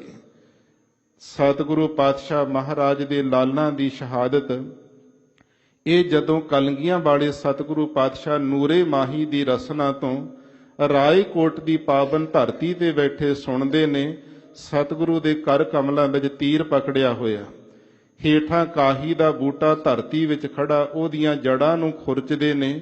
ਤੇ ਜਦੋਂ ਇਹ ਸਾਰੀ ਵਿਥਿਆ ਸਮਾਪਤ ਕੀਤੀ, ਨਾਲ ਹੀ ਸਤਿਗੁਰਾਂ ਨੇ ਕਾਹੀ ਦਾ ਬੂਟਾ ਤੀਰ ਦੀ ਨੋਕ ਨਾਲ ਪੁੱਟ ਕੇ ਭਗਾ ਕੇ ਮਾਰਿਆ। ਤੇ ਸਤਿਗੁਰੂ ਪਾਤਸ਼ਾਹ ਕਹਿੰਦੇ, ਰਹਿ ਰਾਏ ਕੱਲੇ ਜ਼ੁਲਮ ਰਾਜ ਦੀ ਜਿਹੜੀ ਜੜ ਵੀ ਪੁੱਟ ਦਿੱਤੀ ਹੈ। ਜੇ ਸਾਹਿਬਜ਼ਾਦਿਆਂ ਦੀਆਂ ਮਾਤਾ ਗੁਜਰ ਕੌਰ ਜੀ ਦੀਆਂ ਸ਼ਹਾਦਤਾਂ ਨਾ ਹੁੰਦੀਆਂ ਤੇ ਸ਼ਾਇਦ ਜ਼ੁਲਮ ਰਾਜ ਦੀ ਜੜ ਨਾ ਪੁੱਟੀ ਜਾਂਦੀ, ਨਾ ਖਤਮ ਹੁੰਦੀ। ਧੰਨ ਗੁਰੂ ਗੋਬਿੰਦ ਸਿੰਘ ਸਾਹਿਬ ਮਹਾਰਾਜ ਜੀ ਦੇ ਲਾਲਾਂ ਦਾ ਅੱਜ ਸ਼ਹੀਦੀ ਦਿਹਾੜਾ ਸਾਰੀਆਂ ਸੰਗਤਾਂ ਬੜੇ ਪਿਆਰ ਵਿੱਚ, ਬੈਰਾਗ ਵਿੱਚ ਭਿੱਜ ਕੇ ਮਨਾ ਰਹੀਆਂ ਨੇ। ਸਾਰੀਆਂ ਸੰਗਤਾਂ ਨੂੰ ਬੇਨਤੀ ਹੈ, ਸ੍ਰੀ ਅਕਾਲ ਤਖਤ ਸਾਹਿਬ ਦੇ ਵੱਲੋਂ ਆਦੇਸ਼ ਵੀ ਹੋਇਆ ਹੈ ਕਿ ਅੱਜ 10 ਵਜੇ ਚਾਹੇ ਦੇਸ਼ ਦੀ ਸੰਗਤ, ਵਿਦੇਸ਼ ਦੀ, ਕੋਈ ਜਹਾਜ਼ ਵਿੱਚ, ਕੋਈ ਟ੍ਰੇਨ ਵਿੱਚ, ਕੋਈ ਘਰ ਵਿੱਚ, ਜਿੱਥੇ ਵੀ ਹੈ 10 ਵਜੇ 10 ਮਿੰਟ ਵਾਸਤੇ ਸਿਮਰਨ ਦੇ ਵਿੱਚ ਜੁਟ ਜਾਇਓ। ਇਹ ਸਾਹਿਬਜ਼ਾਦਿਆਂ ਦੇ ਚਰਨਾਂ ਦੇ ਅੰਦਰ ਸਾਡੀ ਜਿਹੜੀ ਸੱਚੀ ਸ਼ਰਧਾ ਹੋਵੇਗੀ, ਉਹਨਾਂ ਸ਼ਹੀਦਾਂ ਨੂੰ ਸ਼ਰਧਾਂਜਲੀ ਹੋਵੇਗੀ, ਕਿਉਂਕਿ ਸ਼ਹੀਦਾਂ ਦੀ ਬਦੌਲਤ ਸਾਰੇ ਦੁਨੀਆ ਦੇ ਰਾਜ ਭਾਗ ਸੁੱਖ ਅੱਜ ਸਾਨੂੰ ਪ੍ਰਾਪਤ ਹਨ। ਸੋ ਸਾਧ ਸੰਗਤ ਜੀ, ਆਓ ਹੁਣ ਆਪਾਂ ਜੋ ਅੰਮ੍ਰਿਤ ਵੇਲੇ ਸਤਿਗੁਰੂ ਪਾਤਸ਼ਾਹ ਜੀ ਨੇ ਸ੍ਰੀ ਮੁਖ ਵਾਕ ਬਖਸ਼ਿਆ ਹੈ, ਥੋੜੇ ਜਿਹੇ ਸਮੇਂ ਵਿੱਚ ਪਾਵਨ ਗੁਰਬਾਣੀ ਦੀ ਕਥਾ ਉਹ ਵੀ ਆਪਾਂ ਸ਼ਰਵਣ ਕਰਨੀ ਕਰੀਏ ਜੀ। ਸਤਨਾਮ ਸ੍ਰੀ ਵਾਹਿਗੁਰੂ ਸਾਹਿਬ ਜੀ। ਸੋਰਠ ਮਹੱਲਾ ਪਹਿਲਾ। ਸੋਰਠ ਰਾਗਣੀ ਦੇ ਅੰਦਰ ਪਹਿਲੇ ਪਾਤਸ਼ਾਹ ਧੰਨ ਗੁਰੂ ਨਾਨਕ ਦੇਵ ਸਾਹਿਬ ਮਹਾਰਾਜ ਪਾਵਨ ਸ਼ਬਦ ਉਚਾਰਨ ਕਰਦੇ ਹਨ। ਜਿਨੀ ਸਤਿਗੁਰ ਸੇਵਿਆ ਪਿਆਰੇ। ਇਹ ਪਾਵਨ ਜਿਹੜਾ ਸ਼ਬਦ ਹੈ, ਇਹ ਕਰਤਾਰਪੁਰ ਦੀ ਪਾਵਨ ਧਰਤੀ ਤੇ ਜਿੱਥੇ ਸਤਿਗੁਰੂ ਪਾਤਸ਼ਾਹ ਮਹਾਰਾਜ ਜੋਤੀ ਜੋਤ ਸਮਾਏ ਹਨ, ਉੱਥੇ ਜਦੋਂ ਦੀਵਾਨ ਸਜਿਆ ਹੋਇਆ ਸੀ, ਗੁਰਸਿੱਖਾਂ ਨੇ ਬੇਨਤੀ ਕੀਤੀ, ਮਹਾਰਾਜ ਅਕਾਲ ਪੁਰਖ ਪਰਮਾਤਮਾ ਤੇ ਸਤਿਗੁਰੂ ਦਾ ਸੇਵਨ ਸਿਮਰਨ ਕਰਨਾ ਤੇ ਸਤਿਗੁਰੂ ਦੀ ਸੇਵਾ ਕਰਨ ਦਾ ਫਲ ਕੀ ਜੀਵ ਨੂੰ ਮਿਲਦਾ ਹੈ। ਤਾਂ ਸਤਿਗੁਰੂ ਜੀ ਨੇ ਇਹ ਪਾਵਨ ਸ਼ਬਦ ਉਸ ਵੇਲੇ ਉਚਾਰਨ ਕੀਤਾ ਕਰਤਾਰਪੁਰ ਦੀ ਪਾਵਨ ਧਰਤੀ ਤੇ। ਗਰੀਬ ਨਵਾਜ ਸਤਿਗੁਰੂ ਕਹਿੰਦੇ, ਜਿਨੀ ਸਤਿਗੁਰ ਸੇਵਿਆ ਪਿਆਰੇ। ਹੇ ਮੇਰੇ ਪਿਆਰੇ ਗੁਰੂ ਦੇ ਸਿੱਖਾ, ਜਿਨ੍ਹਾਂ ਨੇ ਭਾਵਨਾ ਵਿੱਚ ਭਿੱਜ ਕਰਕੇ ਆਪਣੇ ਸਤਿਗੁਰੂ ਦਾ ਸੇਵਨ ਸਿਮਰਨ ਕੀਤਾ ਹੈ, ਆਪਣੇ ਗੁਰੂ ਪਰਮਾਤਮਾ ਵਾਹਿਗੁਰੂ ਜੀ ਦੀ ਸੇਵਾ ਕੀਤੀ ਹੈ, ਤਿਨ ਕੇ ਸਾਥ ਧਰੇ। ਉਹਨਾਂ ਸੇਵਾ ਕਰਨ ਵਾਲਿਆਂ ਤੇ ਸਿਮਰਨ ਕਰਨ ਵਾਲਿਆਂ ਦੇ ਸਾਥ ਕਹੀਏ ਸੰਗ ਕਰਕੇ ਉਹਨਾਂ ਦੇ ਨਾਲ ਪੂਰਾਂ ਦੇ ਪੂਰ ਤਰੇ ਤਰ ਜਾਂਦੇ ਨੇ। ਆਪ ਤੇ ਤਰਨਾ ਹੈ, ਜਿਨੀ ਨਾਮ ਧਿਆਇਆ ਗਏ ਮਸਕਤ ਘਾਲ, ਨਾਨਕ ਤੇ ਮੁਖ ਉਜਲੇ ਕੀਤੀ ਛੁੱਟੀ ਨਾਲ। ਆਪ ਤਾਂ ਮੁਕਤ ਹੋਣਾ ਹੀ ਹੋਣਾ, ਜਿਹਨੇ ਸਿਮਰਨ ਕੀਤਾ, ਜਿਹਨੇ ਸੇਵਾ ਕੀਤੀ ਗੁਰੂ ਦੀ, ਉਹਨਾਂ ਦੇ ਅੱਗੇ ਸੰਗੀ ਸਾਥੀ ਵੀ ਤਰ ਜਾਂਦੇ ਨੇ, ਮੁਕਤ ਹੋ ਜਾਂਦੇ ਹਨ।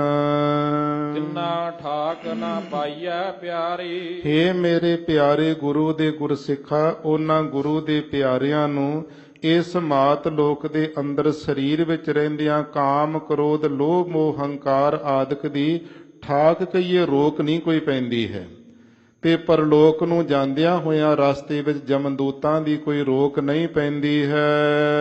ਅੰਮ੍ਰਿਤ ਰਸਨਾ ਹਰੇ। ਜਿਨ੍ਹਾਂ ਦੀ ਰਸਨਾ ਦੇ ਵਿੱਚ ਹਰਿਆ ਕਰਨ ਵਾਲੇ ਹਰੀ ਪਰਮਾਤਮਾ ਵਾਹਿਗੁਰੂ ਜੀ ਦਾ ਅੰਮ੍ਰਿਤ ਨਾਮ ਵਸ ਜਾਂਦਾ।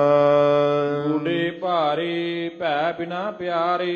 ਇਹ ਮੇਰੇ ਪਿਆਰੇ ਗੁਰੂ ਦੇ ਸਿੱਖਾ, ਜਿਹੜੇ ਗੁਰੂ ਦੇ ਪਰਮਾਤਮਾ ਦੇ ਭੈ ਤੋਂ ਡਰ ਤੋਂ ਬਿਨਾ ਹੋ ਕੇ ਚੱਲਦੇ ਨੇ, ਨਾ ਗੁਰੂ ਦਾ ਡਰ ਰੱਖਦੇ, ਨਾ ਪਰਮਾਤਮਾ ਦਾ ਡਰ ਹੈ ਜਿਨ੍ਹਾਂ ਦੇ ਮਨਾਂ ਵਿੱਚ, ਉਹ ਭਾਰੇ ਫਿਰ ਬੱਜਰ ਪਾਪ ਕਰਨ ਤੋਂ ਵੀ ਨਹੀਂ ਰੋਕਦੇ ਹਨ। ਪੱਥਰਾਂ ਵਰਗੇ, ਪਹਾੜਾਂ ਵਰਗੇ ਬੱਜਰ ਪਾਪ ਕਰਨ ਕਰਕੇ ਬੂਢੇ ਦਾ ਅਰਥ ਉਹ ਸੰਸਾਰ ਸਮੁੰਦਰ ਵਿੱਚ ਡੁੱਬ ਜਾਂਦੇ ਨੇ। ਤਾਰੀ ਨਦਰ ਕਰੇ। ਜਿਨ੍ਹਾਂ ਤੇ ਪਰਮਾਤਮਾ ਵਾਹਿਗੁਰੂ ਆਪਣੀ ਨਦਰ ਮਿਹਰ ਦੀ ਦ੍ਰਿਸ਼ਟੀ ਪਾ ਦਿੰਦਾ, ਉਹ ਵਾਹਿਗੁਰੂ ਤੇ ਗੁਰੂ ਦੇ ਡਰ ਵਿੱਚ ਰਹਿੰਦੇ ਨੇ। ਗੁਰੂ ਦਾ ਡਰ ਹੋਣਾ ਬਹੁਤ ਜ਼ਰੂਰੀ ਹੈ ਗੁਰਸਿੱਖ ਦੇ ਅੰਦਰ। ਜਿਹਦੇ ਡਰ ਨਹੀਂ ਗੁਰੂ ਦਾ, ਤੇ ਉਹ ਬੰਦਾ ਕਾਹਦਾ ਹੋਇਆ। ਧੰਨ ਗੁਰੂ ਗ੍ਰੰਥ ਸਾਹਿਬ ਜੀ ਕੋਲੋਂ ਇੰਨਾ ਡਰ ਹੋਵੇ ਕਿ ਮੈਂ ਪ੍ਰਗਟ ਗੁਰਾਂ ਕੀ ਦੇਹੀ ਦੀ ਗੋਦ ਵਿੱਚ ਬੈਠਾ ਹਾਂ। ਸਤਿਗੁਰੂ ਪਾਤਸ਼ਾਹ ਮਹਾਰਾਜ ਮੇਰੇ ਬੋਲਾਂ ਨੂੰ ਸੁਣਦੇ ਪਏ ਨੇ, ਤੇ ਸਤਿਗੁਰੂ ਪਾਤਸ਼ਾਹ ਦਾ ਡਰ ਸਿੱਖ ਦੇ ਮਨ ਅੰਦਰ ਹੋਣਾ ਅਤੀ ਜ਼ਰੂਰੀ ਹੈ। ਜਿਨ੍ਹਾਂ ਤੇ ਵਾਹਿਗੁਰੂ ਕਿਰਪਾ ਕਰਦਾ, ਉਹਨਾਂ ਦੇ ਮਨਾਂ ਅੰਦਰ ਗੁਰੂ ਪਰਮਾਤਮਾ ਦਾ ਡਰ ਪੈ ਜਾਂਦਾ। ਫਿਰ ਡਰਦੇ ਹੋਏ ਸਮਾਨ ਤੇ ਬੱਜਰ ਉਹ ਪਾਪ ਨਹੀਂ ਕਰਦੇ ਹਨ। ਜਿਹੜੇ ਪਾਪਾਂ ਤੋਂ ਰਹਿਤ, ਫਿਰ ਉਹ ਤਾਰੇ ਪਰਮਾਤਮਾ ਤਾਰ ਦਿੰਦਾ, ਮੁਕਤ ਕਰ ਦਿੰਦਾ। ਕੀ ਤੂੰ ਹੈ ਸਲਾਹਣਾ ਪਿਆਰੇ। ਹੇ ਪਿਆਰੇ ਅਕਾਲ ਪੁਰਖ ਪਰਮਾਤਮਾ ਵਾਹਿਗੁਰੂ ਜੀ, ਮੈਂ ਤੂੰ ਹੈ ਦਾ ਅਰਥ ਹੈ ਤੁਹਾਡੇ ਤਾਈਂ ਮੈਂ ਸਲਾਹੁਣਾ ਕਰਦਾ ਹਾਂ। ਕੀ ਤੇਰੀ ਸਲਾਹ। ਮਨ ਕਰਕੇ ਵੀ ਤੁਹਾਨੂੰ ਸਲਾਹੁੰਦਾ ਹਾਂ, ਤੇ ਬਾਣੀ ਕਰਕੇ ਵੀ ਤੇਰੀ ਸਿਫਤ ਸਲਾਹਤਾ ਕਰਦਾ, ਤੇਰੀ ਵਡਿਆਈ ਕਰਦਾ ਹਾਂ। ਬਿਨ ਮੋਹਿਤ ਭੈ ਡੁੱਬਿਆ ਪਿਆਰੇ। ਹੇ ਪਿਆਰੇ, ਜਿਹੜਾ ਕੋਈ ਬਿਨਾਂ ਬੋਹਿਤ ਜਹਾਜ਼ ਬੇੜੇ ਤੋਂ ਬੰਦਾ, ਉਹ ਸੰਸਾਰ ਸਮੁੰਦਰ ਦੇ ਅੰਦਰ ਡੁੱਬਦਾ ਹੈ। ਜਿਨ੍ਹਾਂ ਕੋਲ ਪਰਮਾਤਮਾ ਵਾਹਿਗੁਰੂ ਜੀ ਦੇ ਨਾਮ ਦਾ ਬੋਹਿਤ ਨਹੀਂ ਹੈ, ਕੋਈ ਬੇੜਾ ਜਹਾਜ਼ ਨਹੀਂ, ਉਹਨਾਂ ਦਾ ਸੰਸਾਰ ਸਮੁੰਦਰ ਵਿੱਚ ਲੋਭ ਦੀਆਂ ਜਿਹੜੀਆਂ ਐਸੀਆਂ ਲਾਲਚ ਦੀਆਂ ਲਹਿਰਾਂ ਨੇ, ਇਹਨਾਂ ਵਿੱਚ ਡੁੱਬਣਾ ਹੁੰਦਾ ਹੈ, ਖਤਮ ਹੋ ਜਾਂਦਾ ਜੀਵ। ਕੰਦੀ ਪਾਏ ਕਹਾਹ। ਕੰਦੀ ਦਾ ਅਰਥ ਕਿਨਾਰੇ ਦੇ ਉੱਪਰ ਸੰਸਾਰ ਸਮੁੰਦਰ ਦੇ ਵਿੱਚ ਬਹੁਤ ਸਾਰਾ ਕਹਾ ਕਹਿੰਦੇ ਡੰਡ ਰੌਲਾ ਪੈ ਰਿਹਾ। ਦੁਨੀਆ ਵਿੱਚ ਲੋਕ ਕਹਿੰਦੇ ਫਲਾਨਾ ਰਿਸ਼ੀ ਰੁੜ ਗਿਆ, ਫਲਾਨਾ ਮੁਨੀ ਸੀ, ਉਹਨੂੰ ਮਾਇਆ ਨੇ ਖਾਚਤ ਕਰ ਦਿੱਤਾ, ਕਿਸੇ ਤੇ ਜੜ ਮਾਇਆ ਪੈ ਗਈ, ਕਿਸੇ ਤੇ ਚੇਤਨ ਮਾਇਆ ਦਾ ਪ੍ਰਭਾਵ ਪੈ ਗਿਆ। ਇਸ ਤਰ੍ਹਾਂ ਸੰਸਾਰ ਸਮੁੰਦਰ ਦੇ ਕਿਨਾਰੇ ਤੇ ਬਹੁਤਾ ਹੀ ਕਹਾ ਕਹਿੰਦੇ ਡੰਡ ਰੌਲਾ ਪੈ ਰਿਹਾ ਹੈ। ਵਿਸਰਾਮ ਦੇ ਕੇ ਸਤਿਗੁਰੂ ਉਚਾਰਨ ਕਰਦੇ ਹਨ, ਸਾਲਾਹੀ ਸਾਲਾਹਣਾ ਪਿਆਰੇ। ਜਿਹੜਾ ਸਲਾਉਣੇ ਜੋਗ ਅਕਾਲ ਪੁਰਖ ਪਰਮਾਤਮਾ ਹੈ, ਹੇ ਪਿਆਰੇ ਗੁਰਸਿੱਖਾ ਉਹਦੀ ਸਲਾਹੁਤਾ ਕਰ, ਪਰਮਾਤਮਾ ਦੀ ਸਿਫਤ ਵਡਿਆਈ ਕਰਿਆ ਕਰ। ਦੂਜਾ ਅਵਰ ਨਾ ਕੋਈ। ਜਿਸ ਪਰਮਾਤਮਾ ਵਾਹਿਗੁਰੂ ਜੀ ਤੋਂ ਬਿਨਾਂ ਦੂਜਾ ਅਵਰ ਹੋਰ ਕਿਸੇ ਸਥਾਨ ਵਿੱਚ ਦੂਸਰਾ ਕੋਈ ਵੀ ਨਹੀਂ ਹੈ। ਮੇਰੇ ਪ੍ਰਭ ਸਾਲਾਹਣ ਸੇ ਭਲੇ ਪਿਆਰੇ। ਜਿਹੜੇ ਮੇਰੇ ਪ੍ਰਭੂ ਪਰਮਾਤਮਾ ਵਾਹਿਗੁਰੂ ਦੀ ਸਲਾਹੁਤਾ ਕਰਦੇ ਨੇ, ਹੇ ਪਿਆਰੇ ਗੁਰਸਿੱਖਾ, ਉਹ ਸਾਰਿਆਂ ਤੋਂ ਭਲੇ ਚੰਗੇ ਸਤਿਕਾਰਯੋਗ ਹਨ। ਸ਼ਬਦ ਰਤੇ ਰੰਗ ਹੋਏ। ਜਿਹੜੇ ਗੁਰੂ ਸਾਹਿਬ ਦੇ ਸ਼ਬਦ ਉਪਦੇਸ਼ ਵਿੱਚ ਰੱਤੇ ਰੰਗੇ ਜਾਂਦੇ, ਉਹਨਾਂ ਦੀ ਜ਼ਿੰਦਗੀ ਵਿੱਚ ਰੰਗ ਹੋਏ ਆਨੰਦ ਬਣਦੇ ਹਨ। ਇਸ ਕੀ ਸੰਗਤ ਜੇ ਮਿਲਾ ਪਿਆਰੇ। ਜੇਕਰ ਇਹੋ ਜੇ ਕਿਸੇ ਗੁਰਮੁਖ ਪਿਆਰੇ ਨਾਮ ਵਿੱਚ ਰੰਗੇ ਹੋਏ ਦੀ ਸੰਗਤ ਮਿਲ ਜਾਵੇ, ਹੇ ਪਿਆਰੇ ਗੁਰਸਿੱਖਾ, ਰਸ ਲੈ ਤਤ ਵਿਲੋਏ। ਫਿਰ ਰਸ ਜਿਹੜਾ ਬ੍ਰਹਮਾਨੰਦ ਦਾ ਹੈ ਉਹ ਵੀ ਜੀਵ ਪ੍ਰਾਪਤ ਕਰ ਲੈਂਦਾ। ਤਤ ਸਿਧਾਂਤ ਰੂਪ ਜਿਹੜਾ ਪਰਮਾਤਮਾ ਬ੍ਰਹਮ ਵਿਆਪਕ ਹੈ, ਉਹਨੂੰ ਬਲੋਏ ਦਾ ਅਰਥ ਵੇਖ ਲੈਂਦਾ, ਤੱਕ ਲੈਂਦਾ ਹੈ। ਪਤ ਪਰਵਾਣਾ ਸਾਜ ਕਾ ਪਿਆਰੇ। ਐਸਾ ਜਿਹੜਾ ਪਤ ਇੱਜ਼ਤ ਦੇਣ ਵਾਲਾ ਪਰਵਾਨਾ ਹੁੰਦਾ, ਸਾਧ ਸੰਗਤ ਆਗਿਆ ਪੱਤਰ। ਜਿਸ ਲੈਟਰ ਦੇ ਉੱਤੇ, ਜਿਸ ਚਿੱਠੀ ਪੱਥਰ ਦੇ ਉੱਪਰ ਕੋਈ ਸਾਧ ਸੰਗਤ ਜੀ ਆਗਿਆ ਕੀਤੀ ਹੋਵੇ, ਉਹਨੂੰ ਪਰਵਾਨਾ ਕਹਿੰਦੇ ਨੇ। ਐਸਾ ਪਰਵਾਨਾ ਕਿਹੜਾ ਹੈ? ਪਰਮਾਤਮਾ ਵਾਹਿਗੁਰੂ ਜੀ ਦੇ ਨਾਮ ਦਾ ਪਰਵਾਨਾ। ਸੱਚੇ ਪਰਮਾਤਮਾ ਵਾਹਿਗੁਰੂ ਜੀ ਦੇ ਨਾਮ ਦਾ ਜਿਹੜਾ ਪਰਵਾਨਾ ਆਗਿਆ ਪੱਤਰ ਜੀ ਨੂੰ ਮਿਲ ਗਿਆ, ਉਹਦੀ ਪਤ ਇੱਜ਼ਤ ਮਾਤ ਲੋਕ ਤੇ ਪਰਲੋਕ ਵਿੱਚ ਰਹਿੰਦੀ ਹੈ। ਨਾਮ ਸੱਚਾ ਨਿਸ਼ਾਨ। ਜਿਹੜਾ ਪਰਮੇਸ਼ਰ ਵਾਹਿਗੁਰੂ ਦਾ ਸੱਚਾ ਨਾਮ ਹੈ, ਇਹੀ ਨਿਸ਼ਾਨ ਕਹਿੰਦੇ ਟੰਬੂ ਹੈ। ਆਇਆ ਲਿਖ ਲੈ ਜਾਵਨਾ ਪਿਆਰੇ। ਹੇ ਪਿਆਰੇ ਗੁਰੂ ਦੇ ਸਿੱਖਾ, ਇਸ ਮਾਤ ਲੋਕ ਦੇ ਅੰਦਰ ਜੀਵ ਵਾਹਿਗੁਰੂ ਦੇ ਹੁਕਮ ਦੇ ਵਿੱਚ ਆਇਆ ਸੀ, ਤੇ ਜਿਹੋ ਜੇ ਕਰਮ ਜੀਵ ਨੇ ਕੀਤੇ ਨੇ, ਉਹੋ ਜੇ ਫਿਰ ਆਪਣੇ ਭਾਗ ਜਿਹੜੇ ਲਿਖ ਕਰਕੇ ਮਾਤ ਲੋਕ ਦੇ ਵਿੱਚੋਂ ਚਲਿਆ ਜਾਂਦਾ। ਹੁਕਮੀ ਹੁਕਮ ਪਛਾਣ। ਹੁਕਮੀ ਦਾ ਅਰਥ ਹੈ ਪਰਮਾਤਮਾ ਵਾਹਿਗੁਰੂ, ਤੇ ਸਾਧ ਸੰਗਤ ਜੀ ਉਸ ਪਰਮਾਤਮਾ ਵਾਹਿਗੁਰੂ ਦਾ ਹੁਕਮ ਵਿਰਲੇ ਹੀ ਪਛਾਣਦੇ ਨੇ। ਇਹ ਸਾਰਾ ਕੁਝ ਜੋ ਕੁਝ ਹੋ ਰਿਹਾ, ਸਤਿਗੁਰੂ ਪਾਤਸ਼ਾਹ ਕਹਿੰਦੇ ਹੁਕਮ ਦੇ ਅੰਦਰ ਹੈ। ਜਿਹੜਾ ਹੁਕਮ ਮੰਨ ਲੈਂਦਾ, ਹੁਕਮੀ ਪਰਮਾਤਮਾ ਦੇ ਸਰੂਪ ਦੀ ਪਹਿਚਾਣ ਕਰ ਲੈਂਦਾ, ਉਹਨੂੰ ਸਖਿਆਤ ਕਰਦਾ ਹੈ। ਗੁਰ ਬਿਨਾ ਹੁਕਮ ਨਾ ਬੂਝਿਆ ਪਿਆਰੇ। ਪਰਮਾਤਮਾ ਵਾਹਿਗੁਰੂ ਜੀ ਦਾ ਜਿਹੜਾ ਹੁਕਮ ਹੈ, ਇਹ ਗੁਰੂ ਧਾਰਨ ਕੀਤੇ ਤੋਂ ਬਿਨਾ, ਗੁਰੂ ਵਾਲੇ ਬਣਨ ਤੋਂ ਬਿਨਾ ਬੁੱਝਿਆ ਨਹੀਂ ਜਾਂਦਾ, ਸਮਝਿਆ ਨਹੀਂ ਜਾਂਦਾ। ਸਾਚੇ ਸਾਚਾ ਤਾਣ। ਸੱਚੇ ਅਕਾਲ ਪੁਰਖ ਪਰਮਾਤਮਾ ਵਾਹਿਗੁਰੂ ਦਾ ਤਾਣ ਜਿਹੜਾ ਬਲ ਹੀ ਸੱਚਾ ਹੈ, ਬਾਕੀ ਰੂਹਾਨੀ ਜਸਮਾਨੀ ਬਲ ਜਿਹੜੇ ਸਾਰੇ ਝੂਠੇ ਹਨ। ਹੁਕਮੈ ਅੰਦਰ ਨਿਮਿਆ ਪਿਆਰੇ। ਪਰਮਾਤਮਾ ਵਾਹਿਗੁਰੂ ਜੀ ਦਾ ਜਦੋਂ ਹੁਕਮ ਹੋਇਆ, ਤੇ ਇਹ ਜੀਵ ਮਾਤਾ ਦੇ ਉਦਰ ਅੰਦਰ ਪਿਤਾ ਦੇ ਧਾਤੂ ਕਰਕੇ, ਮਾਤਾ ਦੇ ਰਕਤ ਕਰਕੇ ਨਿਮਿਆ ਸਥਿਤ ਹੋਇਆ। ਹੁਕਮੈ ਉਦਰ ਮਝਾਰ। ਤੇ ਹੁਕਮ ਦੇ ਅਨੁਸਾਰ ਹੀ ਮਾਤਾ ਦੇ ਉਦਰ ਕਈਏ ਗਰਭ ਦੇ ਵਿੱਚ ਜੀਵ ਦਾ ਟਿਕਾ ਹੁੰਦਾ ਹੈ, ਉੱਥੇ ਇਹਦਾ ਵਜੂਦ ਬਣਦਾ।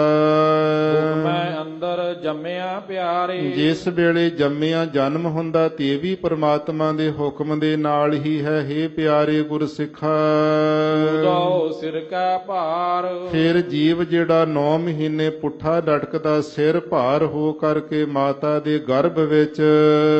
ਗੁਰਮੁਖ ਦਰਗਹ ਜਾਣੀਐ ਪਿਆਰੇ। ਹੇ ਪਿਆਰੇ ਗੁਰੂ ਦੇ ਸਿੱਖਾ, ਜਿਹੜੇ ਗੁਰੂ ਦੀ ਸਿੱਖਿਆ ਤੇ ਚੱਲਣ ਵਾਲੇ ਗੁਰਮੁਖ ਨੇ ਉਹ ਦਰਗਾਹ ਦੇ ਅੰਦਰ ਜਾਣੇ ਜਾਂਦੇ, ਉਹਨਾਂ ਦਾ ਮਾਣ ਤੇ ਸਤਿਕਾਰ ਹੁੰਦਾ। ਚੱਲਾ ਕਾਰਜ ਸਾਰ ਕਿਉਂਕਿ ਦੁਨੀਆ ਦੇ ਵਿੱਚੋਂ ਆਪਣਾ ਕਾਰਜ ਜਿਹੜਾ ਸੀ ਮੁਕਤੀ ਦਾ, ਗਿਆਨ ਪ੍ਰਾਪਤੀ ਦਾ ਸਵਾਰ ਕਰਕੇ ਤੁਰਦੇ, ਗਿਆਨਵਾਨ ਹੋ ਕੇ ਜਾਂਦੇ ਹਨ। ਹੁਕਮੈ ਅੰਦਰ ਆਇਆ ਪਿਆਰੇ ਹੇ ਪਿਆਰੇ ਗੁਰਸਿੱਖਾ, ਇਹ ਜੀਵ ਜਿਹੜਾ ਹੁਕਮ ਦੇ ਅੰਦਰ ਹੀ ਸੰਸਾਰ ਵਿੱਚ ਆਇਆ ਜਨਮ ਲੈ ਕੇ, ਹੁਕਮੇ ਜਾਦੂ ਜਾਈ ਜਦੋਂ ਜਾਦੋ ਇਸ ਪ੍ਰਕਾਰ ਜਾਏ ਜਾਣ ਵਾਲਾ ਜੀਵ ਜਾਦੋ ਜਾਂਦਾ ਹੈ ਤੇ ਉਸ ਵੇਲੇ ਮਰਨਾ ਵੀ ਹੁਕਮ ਦੇ ਵਿੱਚ ਹੈ। ਹੁਕਮੇ ਬੰਨ ਚਲਾਈਐ ਪਿਆਰੇ ਹੇ ਪਿਆਰੇ ਗੁਰਸਿੱਖਾ, ਆਪਣੇ ਆਪ ਨੂੰ ਜਿਹੜਾ ਜੀਵਨ ਹੈ ਇਹਨੂੰ ਪਰਮਾਤਮਾ ਦੇ ਹੁਕਮ ਦੇ ਵਿੱਚ ਬੰਨ ਕਰਕੇ ਮਰਜ਼ਾਦਾ ਵਿੱਚ ਚਲਾਉਣਾ ਕਰੀਏ। ਮਨਮੁਖ ਲਹਿ ਸਜਾਏ ਬਾਕੀ ਦੂਸਰੇ ਪਾਸੇ ਜਿਹੜੇ ਜੀਵ ਬੁਰੇ ਕਰਮ ਕਰਦੇ, ਪਾਪ ਕਰਮ ਕਰਦੇ ਨੇ, ਉਹਨਾਂ ਨੂੰ ਹੁਕਮ ਦੇ ਵਿੱਚ ਬੰਨ ਕਰਕੇ ਜਿਹੜੇ ਜਮਦੂਤ ਚਲਾ ਕੇ ਤੁਰਦੇ ਨੇ। ਮਨਮੁਖ ਲਹਿ ਸਜਾਏ, ਮਨਮੁਖ ਬੰਦੇ ਬਹੁਤ ਤਰ੍ਹਾਂ ਦੀਆਂ ਸਜਾਵਾਂ ਮਾਤ ਲੋਕ ਵਿੱਚ ਵੀ ਭੋਗੀ ਜਾਂਦੇ, ਇੱਥੇ ਲੱਤਾਂ ਬਾਹਾਂ ਟੁੱਟ ਜਾਂਦੀਆਂ, ਜਵਾਨਾਂ ਰੁਕ ਜਾਂਦੀਆਂ, ਤੇ ਅੱਗੇ ਪਰਲੋਕ ਵਿੱਚ ਜਾ ਕਰਕੇ ਸੂਖਮ ਸਰੀਰਾਂ ਕਰਕੇ ਸਜ਼ਾ ਭੋਗਦੇ ਨੇ। ਇੱਥੇ ਵੀ ਦੁਖੀ ਤੇ ਪਰਲੋਕ ਵਿੱਚ ਵੀ ਦੁਖੀ ਹੁੰਦੇ। ਹੁਕਮੇ ਸ਼ਬਦ ਪਛਾਣੀਐ ਪਿਆਰੇ ਜਿਹੜਾ ਸ਼ਬਦ ਬ੍ਰਹਮ ਸਰੂਪ ਹੈ ਪਰਮਾਤਮਾ ਵਾਹਿਗੁਰੂ, ਇਹ ਗੁਰੂ ਦੇ ਹੁਕਮ ਕਰਕੇ ਪਛਾਣਿਆ ਜਾਂਦਾ। ਦਰਗਹ ਪੈਦਾ ਜਾਏ ਦਰਗਾਹ ਦੇ ਅੰਦਰ ਫਿਰ ਗੁਰੂ ਦੇ ਪਿਆਰੇ ਹੁਕਮ ਵਿੱਚ ਚੱਲਣ ਵਾਲੇ ਜਸ ਰੂਪੀ ਪੁਸ਼ਾਕਾਂ ਪਹਿਨ ਕਰਕੇ ਜਾਂਦੇ ਹਨ। ਹੁਕਮੇ ਗਣਤ ਗਣਾਈਐ ਪਿਆਰੇ ਇਹ ਪਿਆਰੇ ਗੁਰੂ ਦੇ ਸਿੱਖਾ, ਜਿੰਨੀਆਂ ਵੀ ਕੋਈ ਗਿਣਤੀਆਂ ਗਿਣਦਾ ਹੈ ਜੀਵ, ਮੈਂ ਇੰਨੇ ਜਿਹੜੇ ਪੁੰਨ ਕੀਤੇ, ਇੰਨੇ ਤੀਰਥ ਯਾਤਰਾ ਕੀਤੀਆਂ, ਇਹ ਸਾਰਾ ਕੁਝ ਹੁਕਮ ਦੇ ਵਿੱਚ ਹੈ। ਹੁਕਮੇ ਹਉਮੈ ਦੋਇ ਜਿਹੜੀਆਂ ਦੋ ਚੀਜ਼ਾਂ, ਇੱਕ ਹਉਮੈ ਜਿਹੜੀ ਹੰਗਤਾ ਹੈ, ਇੱਕ ਮਮਤਾ ਹੈ। ਹੰਗਤਾ ਤੇ ਮਮਤਾ ਦੋਵੇਂ ਇਹ ਵੀ ਹੁਕਮ ਦੇ ਵਿੱਚ ਹੀ ਬਣੀਆਂ ਹੋਈਆਂ।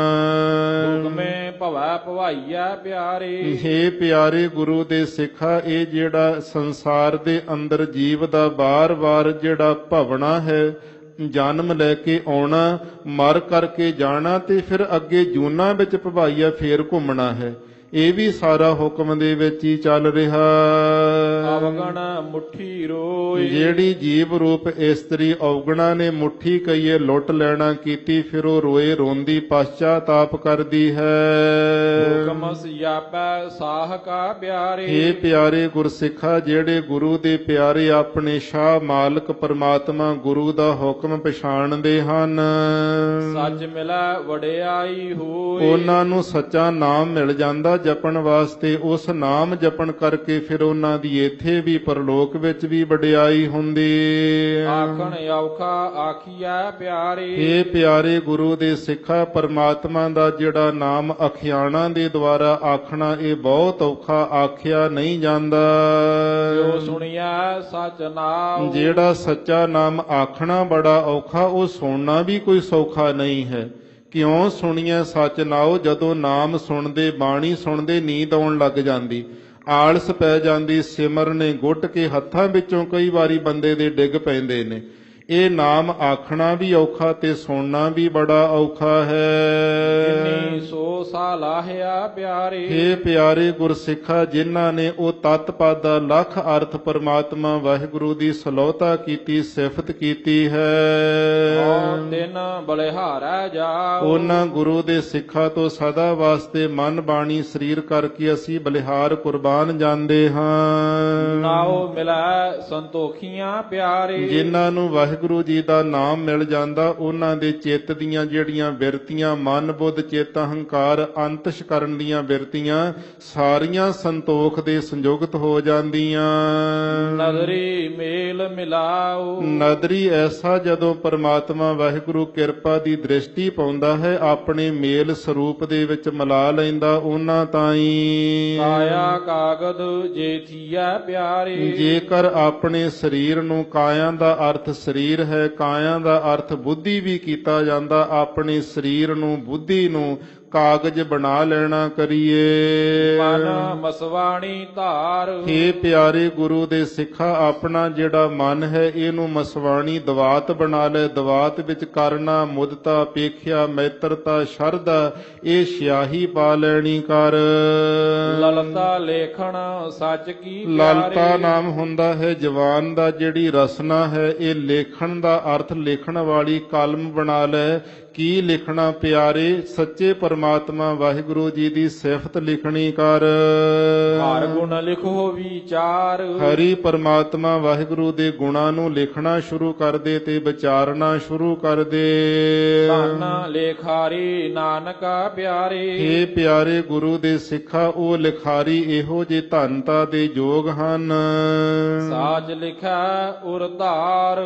ਜਿਨ੍ਹਾਂ ਨੇ ਵਾਹਿਗੁਰੂ ਜੀ ਦੇ ਸੱਚੇ ਨਾਮ ਨੂੰ ਔਰ ਹਿਰਦੇ ਵਿੱਚ ਧਾਰਨ ਕਰਕੇ ਆਪਣੇ ਸਰੀਰ ਕਰਕੇ ਤੇ ਬੁੱਧੀ ਦੇ ਉੱਪਰ ਪਰਮਾਤਮਾ ਵਾਹਿਗੁਰੂ ਜੀ ਦੇ ਨਾਮ ਦਾ ਜਿਹੜਾ ਲੇਖਾ ਲਿਖ ਲਿਆ ਹੈ।